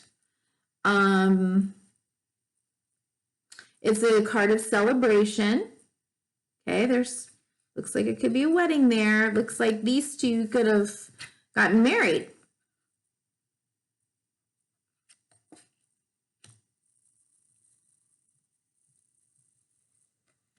But then under that is being left out in the cold, heartbreak and disappointment. So it could be Sagittarius that, oh, I'm sorry. And then you've got the Queen of Pentacles, right? She's, again, an earth energy, Taurus, Virgo, Capricorn. I also see her as the queen that she's just very in touch with all of her bounty. She's so grateful. She's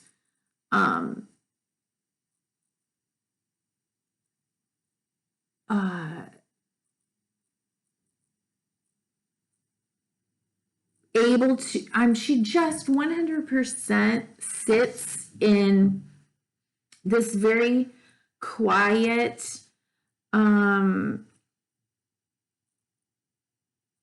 space, I think, of gratitude for all that she has and all that she has created. And this little bunny here in the background just blends in with the dirt, right? But the fertility that she holds within her, the abundance that she holds within her, just gives her a lot of peace, a lot of grace, a lot of gratitude.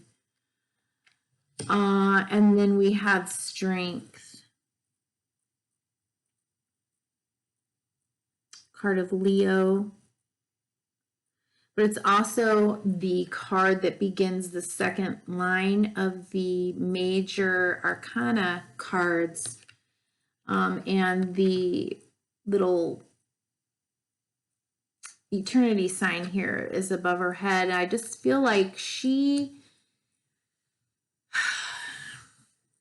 whatever it is that is coming in, either it's being offered to you or you want to make the offer. This is going to require whatever you decide to do, I think.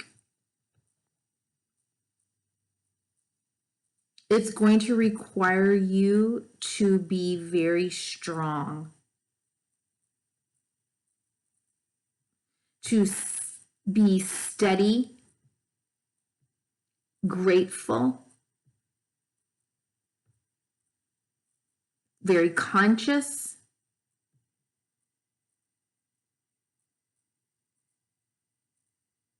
of all that you have, of all that you want.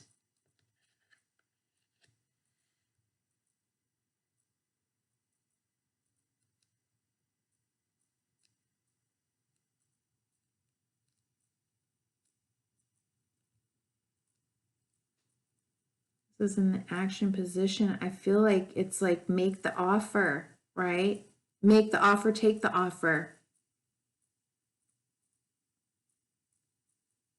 Be clear. Is this your queen? Is this you?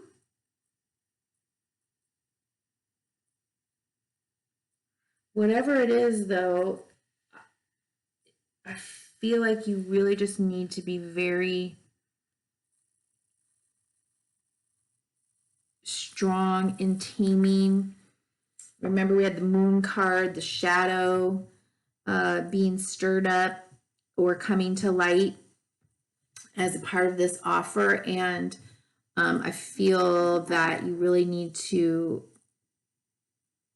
deal with that, integrate it, own it, accept it, and control it. Not in a suppressive, repressive way.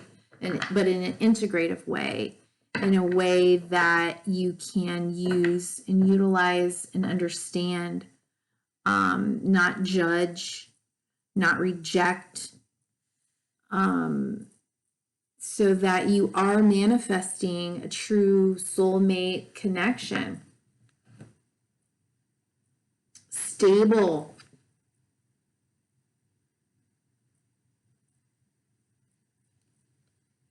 Relationship.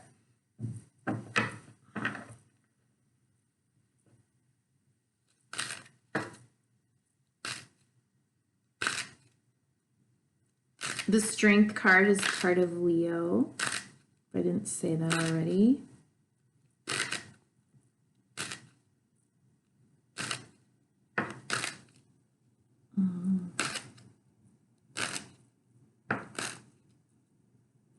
What's the potential outcome here? God, these two are so similar, aren't they? I've never noticed that.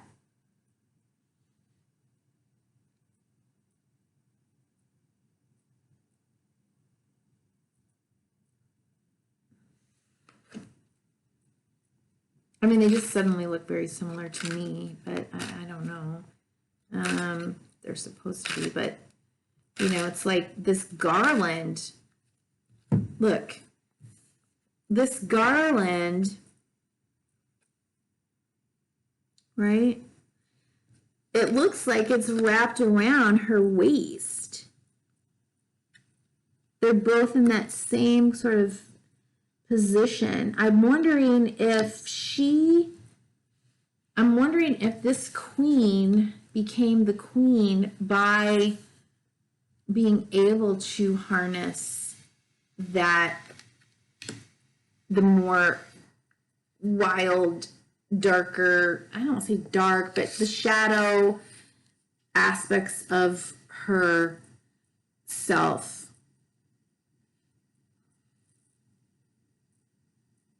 And in being able to do that, you know, she becomes so grateful, and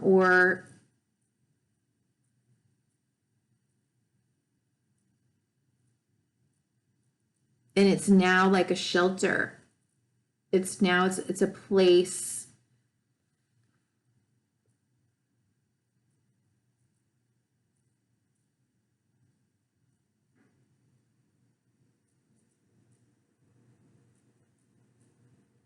for her to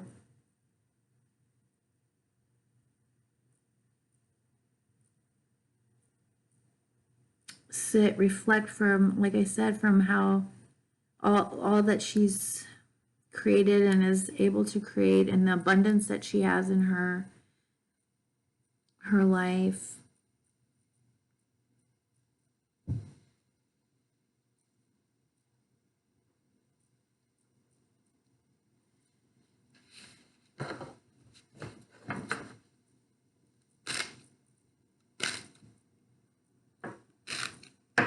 I think you want to do the right thing.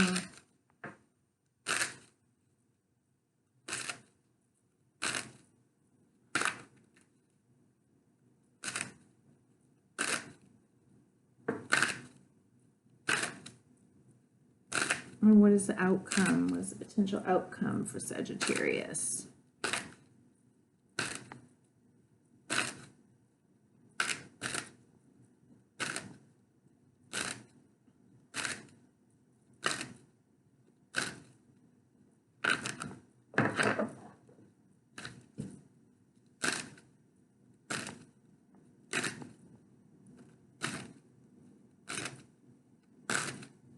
Maybe you just want to be strong for your partner.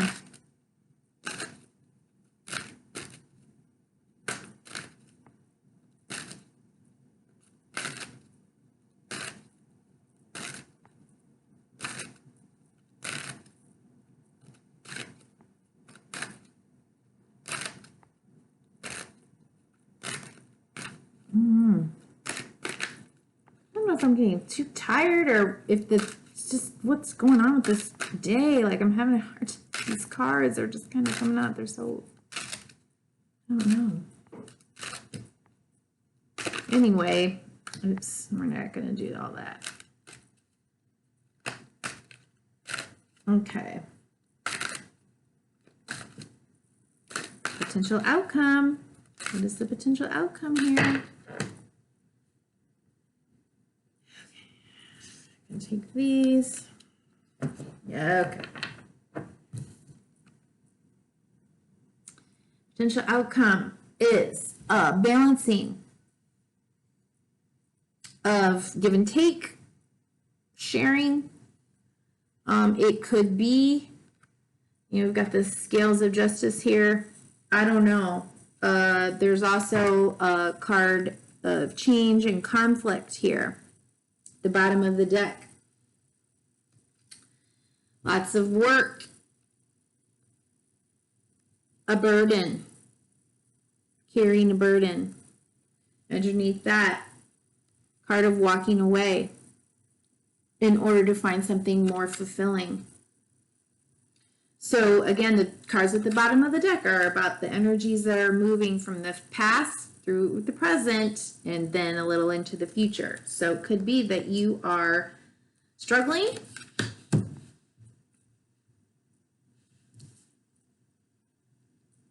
with what you believe is the right thing to do within the confinements and the structures and the rules of society, and you know what your heart desires, and or of being a leader and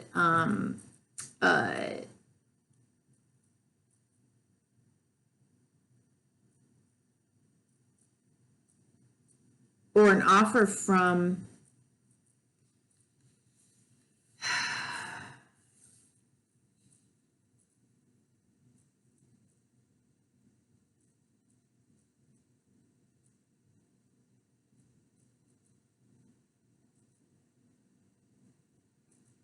you know, I think you're just learning how to balance give and take.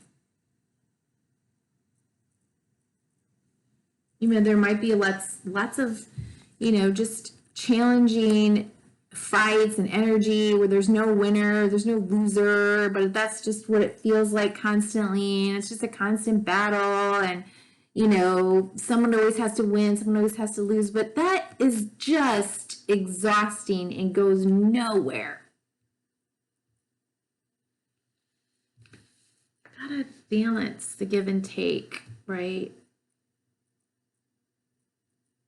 Sometimes you win, sometimes you lose. No one loses, no one's a winner in actuality. Sometimes we give and sometimes we are able to receive, and we want to balance that out.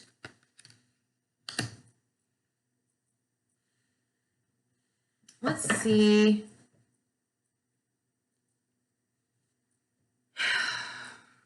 All right, fine. Let me get a clarifier for the Six of Pentacles. You know, with the scales here, the scales of justice, it can be like working out a, you know,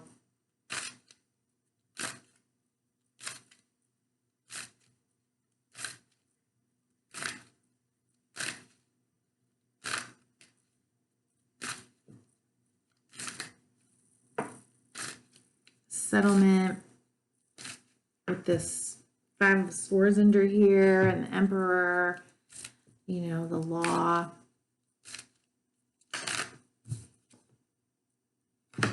Nine of Pentacles. Why is a Nine of Pentacles? And then Nine of Cups. Wow. Yeah, I don't know. You may be moving into something where you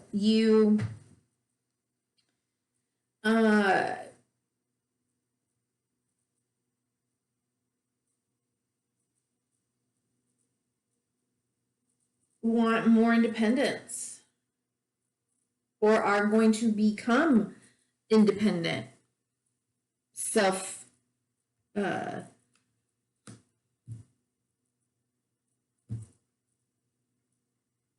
more self-fulfilled, more, but you also might be very alone, you know, in that. It's like you just got to kind of balance it out. You got to balance out like how relationships work.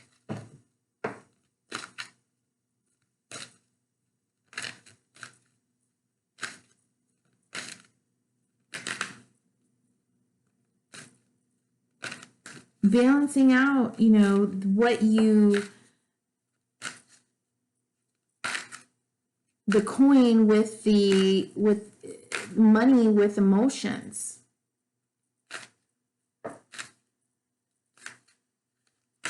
You know, the stuff with what your heart wants.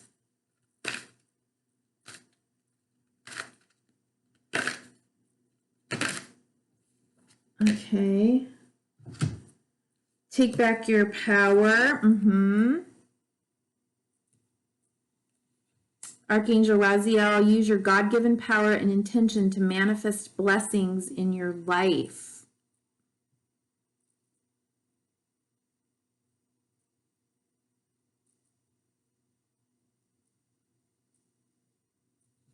Yeah, it's not just about like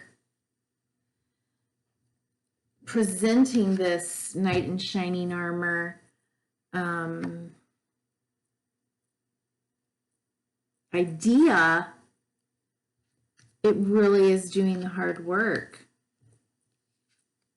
once you know what it is that is important to you, that makes you feel you're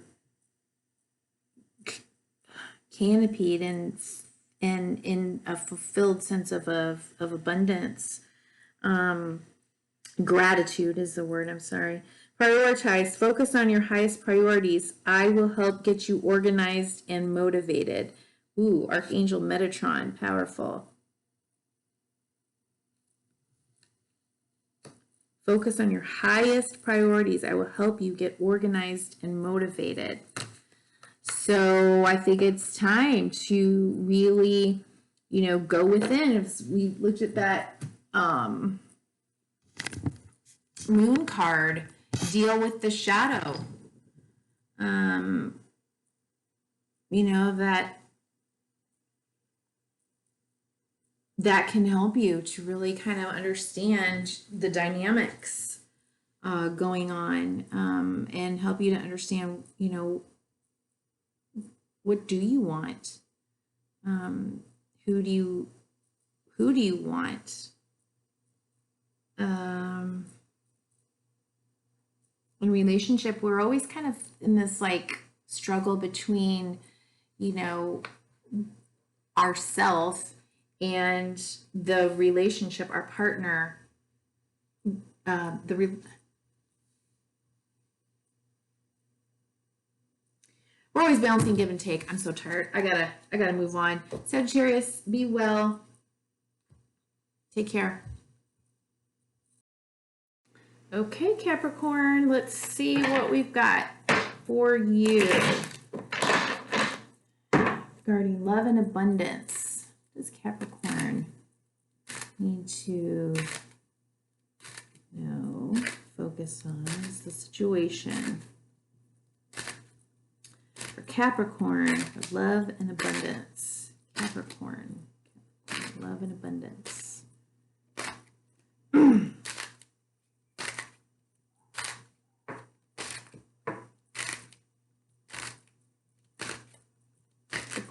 Abundance. Check your sun, moon, rising, and Venus signs. I just realized that I'm giving some of the signs, some of the astrological extras, if you will, tidbits of information, and I'm forgetting to alert others. Okay, so something is transforming because something else is coming to light. Okay.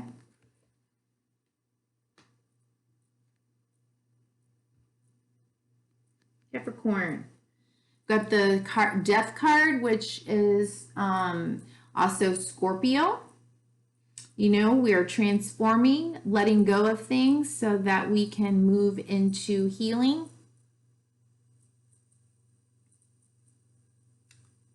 Transmuting from one space to another. We're all really going through that right now, right? It's a whole new world. Or at least we're beginning to figure that out, okay?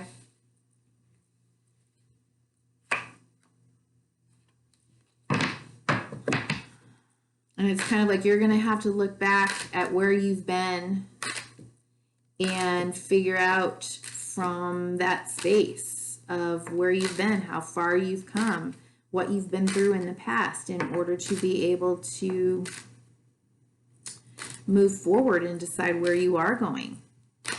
You know, what comes next? What comes next, Capricorn? Which role or which way are you dealing with death? Okay, so we've got the actual person's just dead, right? Then we've got the spiritual leader praying,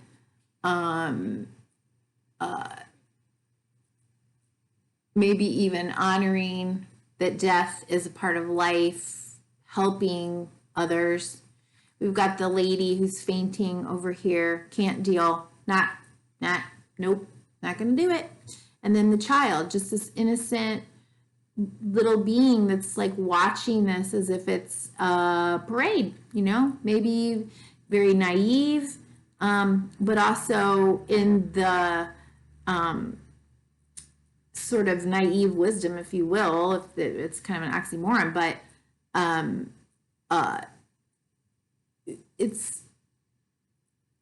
they haven't been taught to fear it.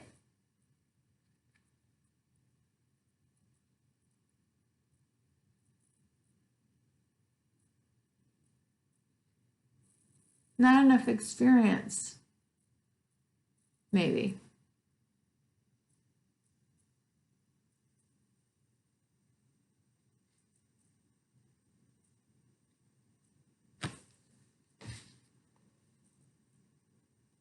It's not all doom and gloom, right? The sun is coming up between the two pillars, between then and now. It's between the doorway. The sun is rising. Something new is already being born. So what for Capricorn? It could also be that there's a Scorpio in your life at front and center. Okay, so what does Capricorn, what could Capricorn do right now, this energy? Oh, you're the master builder, you know that, right, Capricorn? You know you are the master builder. And you like things to be secure.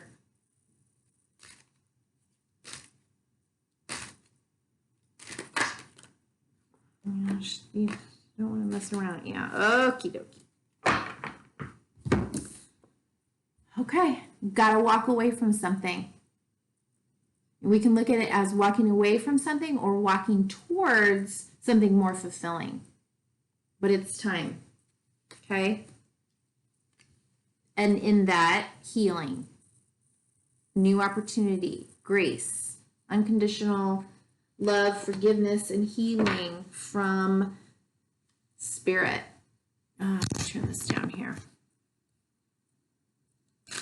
Okay. And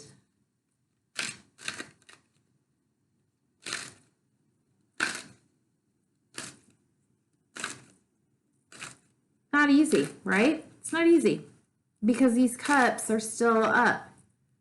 They're still viable. They still bring you some measure of happiness, emotional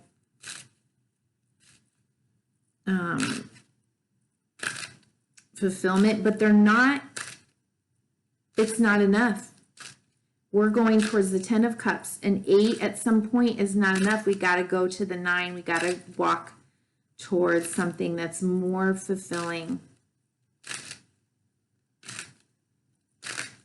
It may be that because of what is going on with the world, that something that you've loved, maybe it's a job, maybe it's a relationship, something, maybe it's where you live. It could be anything.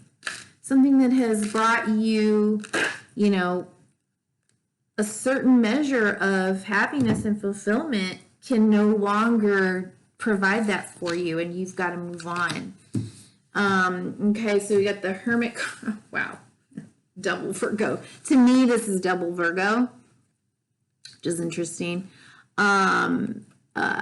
So Capricorn, we've got the Hermit and we've got the Magician.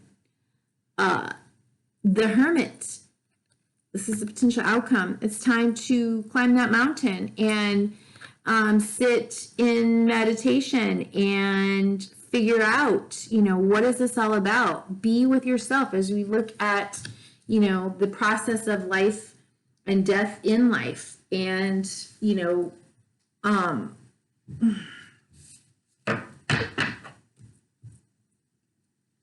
what do I want to put in that cup?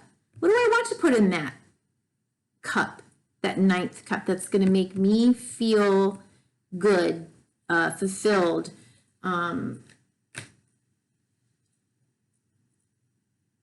But I think you need to wrestle right now with your relationship, with change, with death, with maybe the meaning of life, maybe, you know, the meaning of what is going on here.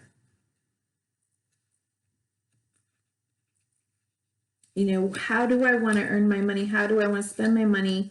Do I have enough money? Am I grateful for what I have? Spend some time in reflection. And then, and in healing, and then bring that wisdom down from the mountain. And all that you know, based in what you have, what has become enlightened in you in processing this. You might have to go to a counselor. You might have to, you know, kind of collaborate, talk to someone that can help you work this out on your own.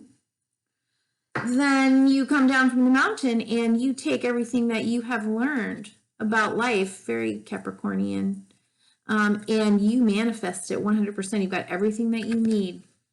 Do not worry. But what do you want? Oh, darn it. What do you want? Yeah, you got to do some grieving too, but what do you want in that ninth cup? It's important for you to know that you're worthy of filling that up with what you want.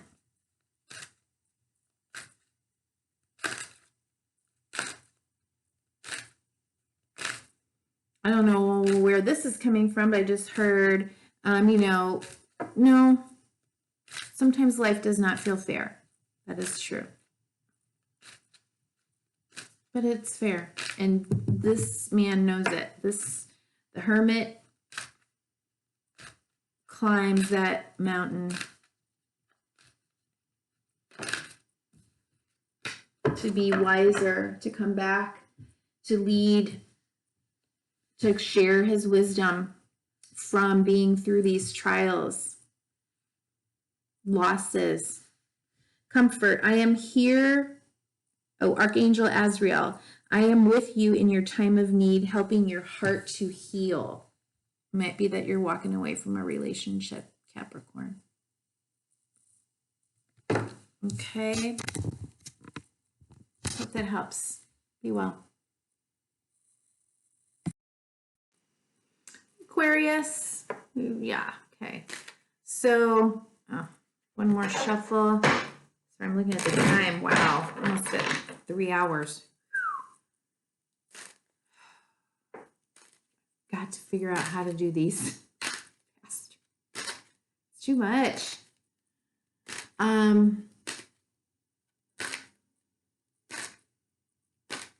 Love and abundance for Aquarius. I'm not gonna, doing readings it just gives me so much joy. I just am learning as I go how to do this in a way that is digestible, entertaining, helpful,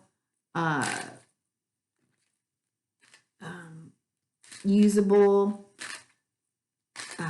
for the Honeybeeyoutarot hive, but also that I'm, managing my energy.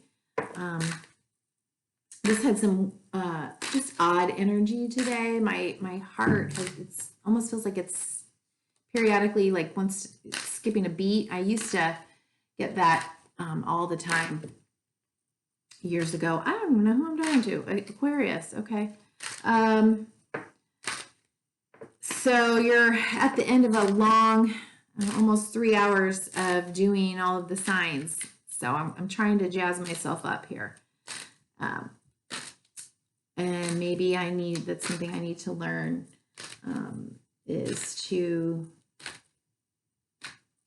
be clear that, that everything is moving, all the moving parts that are, within me,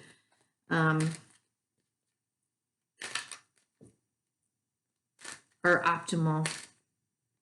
But I don't know. Maybe that's part of a message that you need to hear as well. I have no idea why I just started yammering on about that. Okay, Aquarius.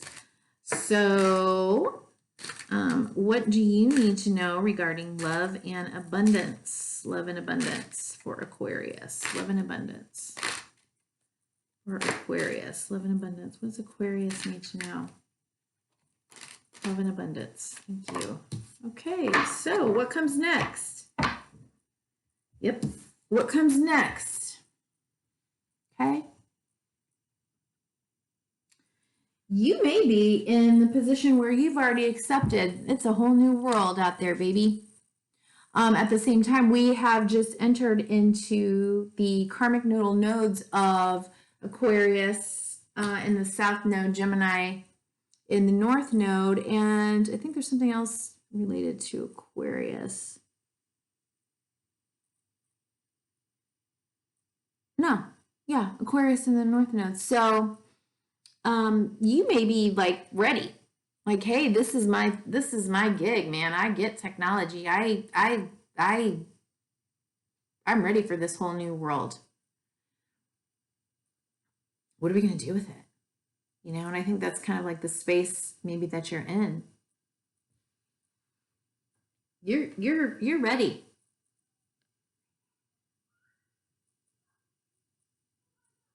This guy reminds me of this guy. Look he's got the little feather in his hat. The little feather in his little, what is, I don't know what he's even got on. Do they have a hat or a bandana? I don't know.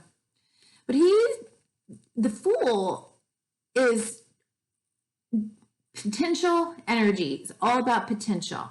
Doesn't know what he doesn't know. He just goes because it feels the urge. It's a 0. It's before the word. It's before anything is even brought into being, right? It's this energy. And I feel like that's where we are.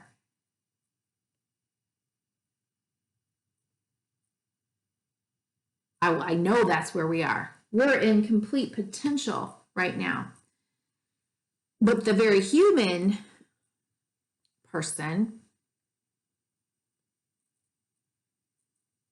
does have a sense of, okay, here's an opportunity here. So what are we going to do with it? Okay, I'm going to stop talking. Okay, Aquarius. It might feel, obviously it does feel very foreign. It's like a whole new ball game. Nothing is really known. Nothing has really, we've never been here before. There's nothing really complete. in terms of even the information that we have to even throw this wand or plant this wand anywhere. We're not there yet, but wow, isn't it kind of cool that it's here?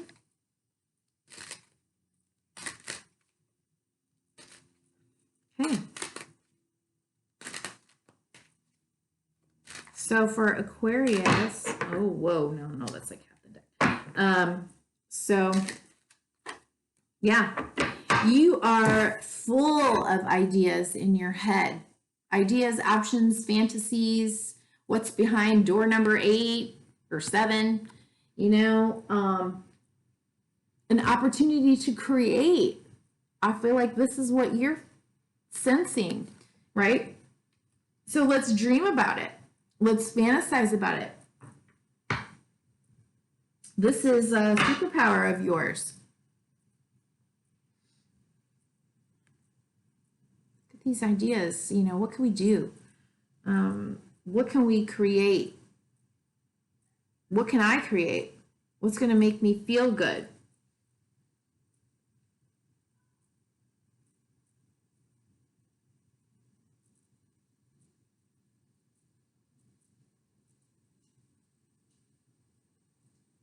You might be very much in manifestor mode, and wow, what's going on, Aquarius? Wow, look at you. I just feel like you're kind of comfortable with everything. You're ready. I'm not going to defend it. I'm just going to say that's what I'm getting, okay? And she is the Empress, ruled by Venus. Venus is coming into retrograde for the next 4 months, somewhere around like the 13th, I think, of May. And, you know, we're going to be maybe seeing old love, old partners, old ideas coming back. In terms of ideas, maybe like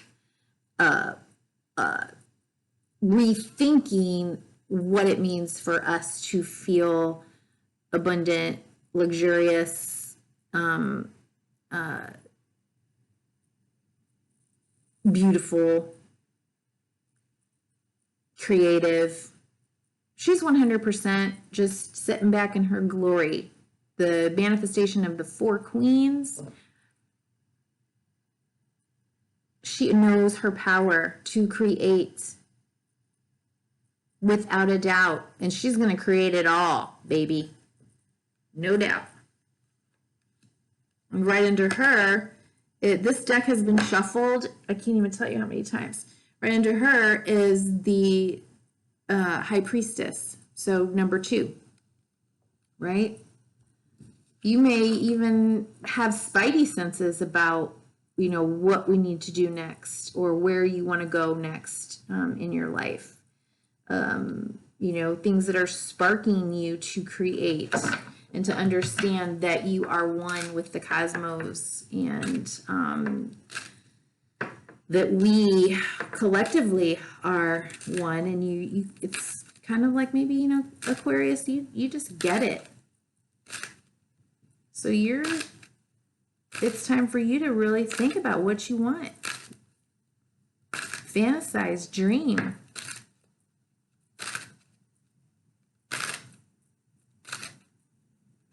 Oh, 7 is all about potential for me. Once again, it's about potential for Aquarius. Okay, what is the outcome? Well, remains to be seen, doesn't it? Okay, what is the potential outcome for Aquarius? Moving through this time full of possibilities and potential and dreams and fantasies. Aquarius, what is going on, Aquarius? What comes next, baby? What comes next? What comes next? Okay. Oh, Lord. All right. Now, Did I say North Node is in Aquarius? No, North Node is in Gemini, South Node in Sag. All right, so here is the card at the bottom of the deck. The Lovers also represents Gemini, so could represent the, wow, what is going on for Aquarius? Represent the North Node, and underneath that is the Two of Cups. Oh my God, and underneath that is the Hierophant. Is your soulmate around? Is your soulmate coming back to town?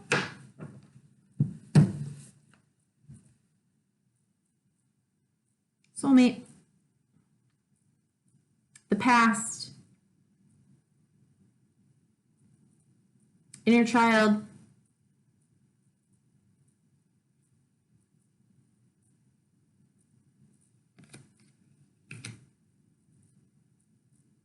Just keep dreaming, keep thinking, you know, keep that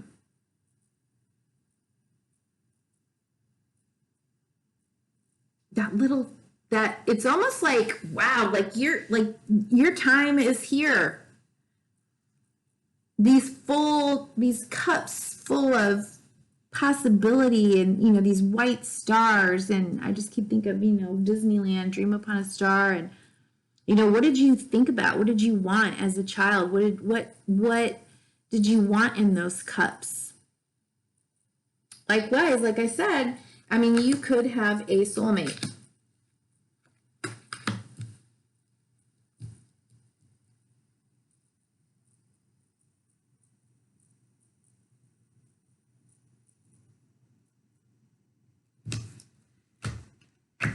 Wow, amazing. When Venus is in Aquarius, it could also feel like it's a soulmate, because this can also be a card of illusion and delusion. So go slow. If it's your soulmate, nothing has to happen like overnight, right? Nothing has to happen overnight. Wow.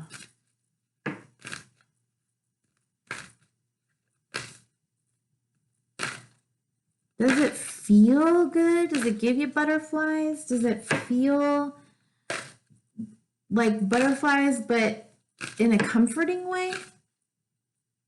Comforting, not comfortable. Because butterflies in that comfortable way can also be,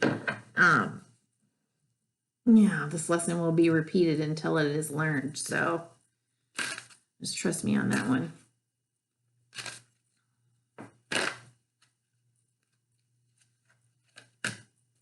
Moon cycles. Notice how the moon affects your energy and manifestations, and capitalize upon these cycles.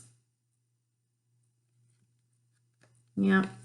Did I say something about intuition earlier? Can't remember. I think I did. Uriel, Archangel Uriel, pay attention to thoughts and ideas that come to you as they are answered prayers. Pay attention to thoughts and ideas that come to you as they are answered prayers. Did I want? What did I dream about as a child?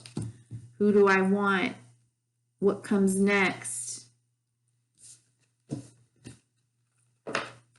Love. All right, Aquarius, take care. Be well. Okay, Pisces. Last but certainly not least, what does Pisces need to know about love and abundance? Love and abundance right now for Pisces. What do they need to know? What is the situation Pisces is looking at, dealing with, focusing on, needs to focus on? All of the above. Pisces, focus. What is the question that you want answered? Let's get these cards out for you.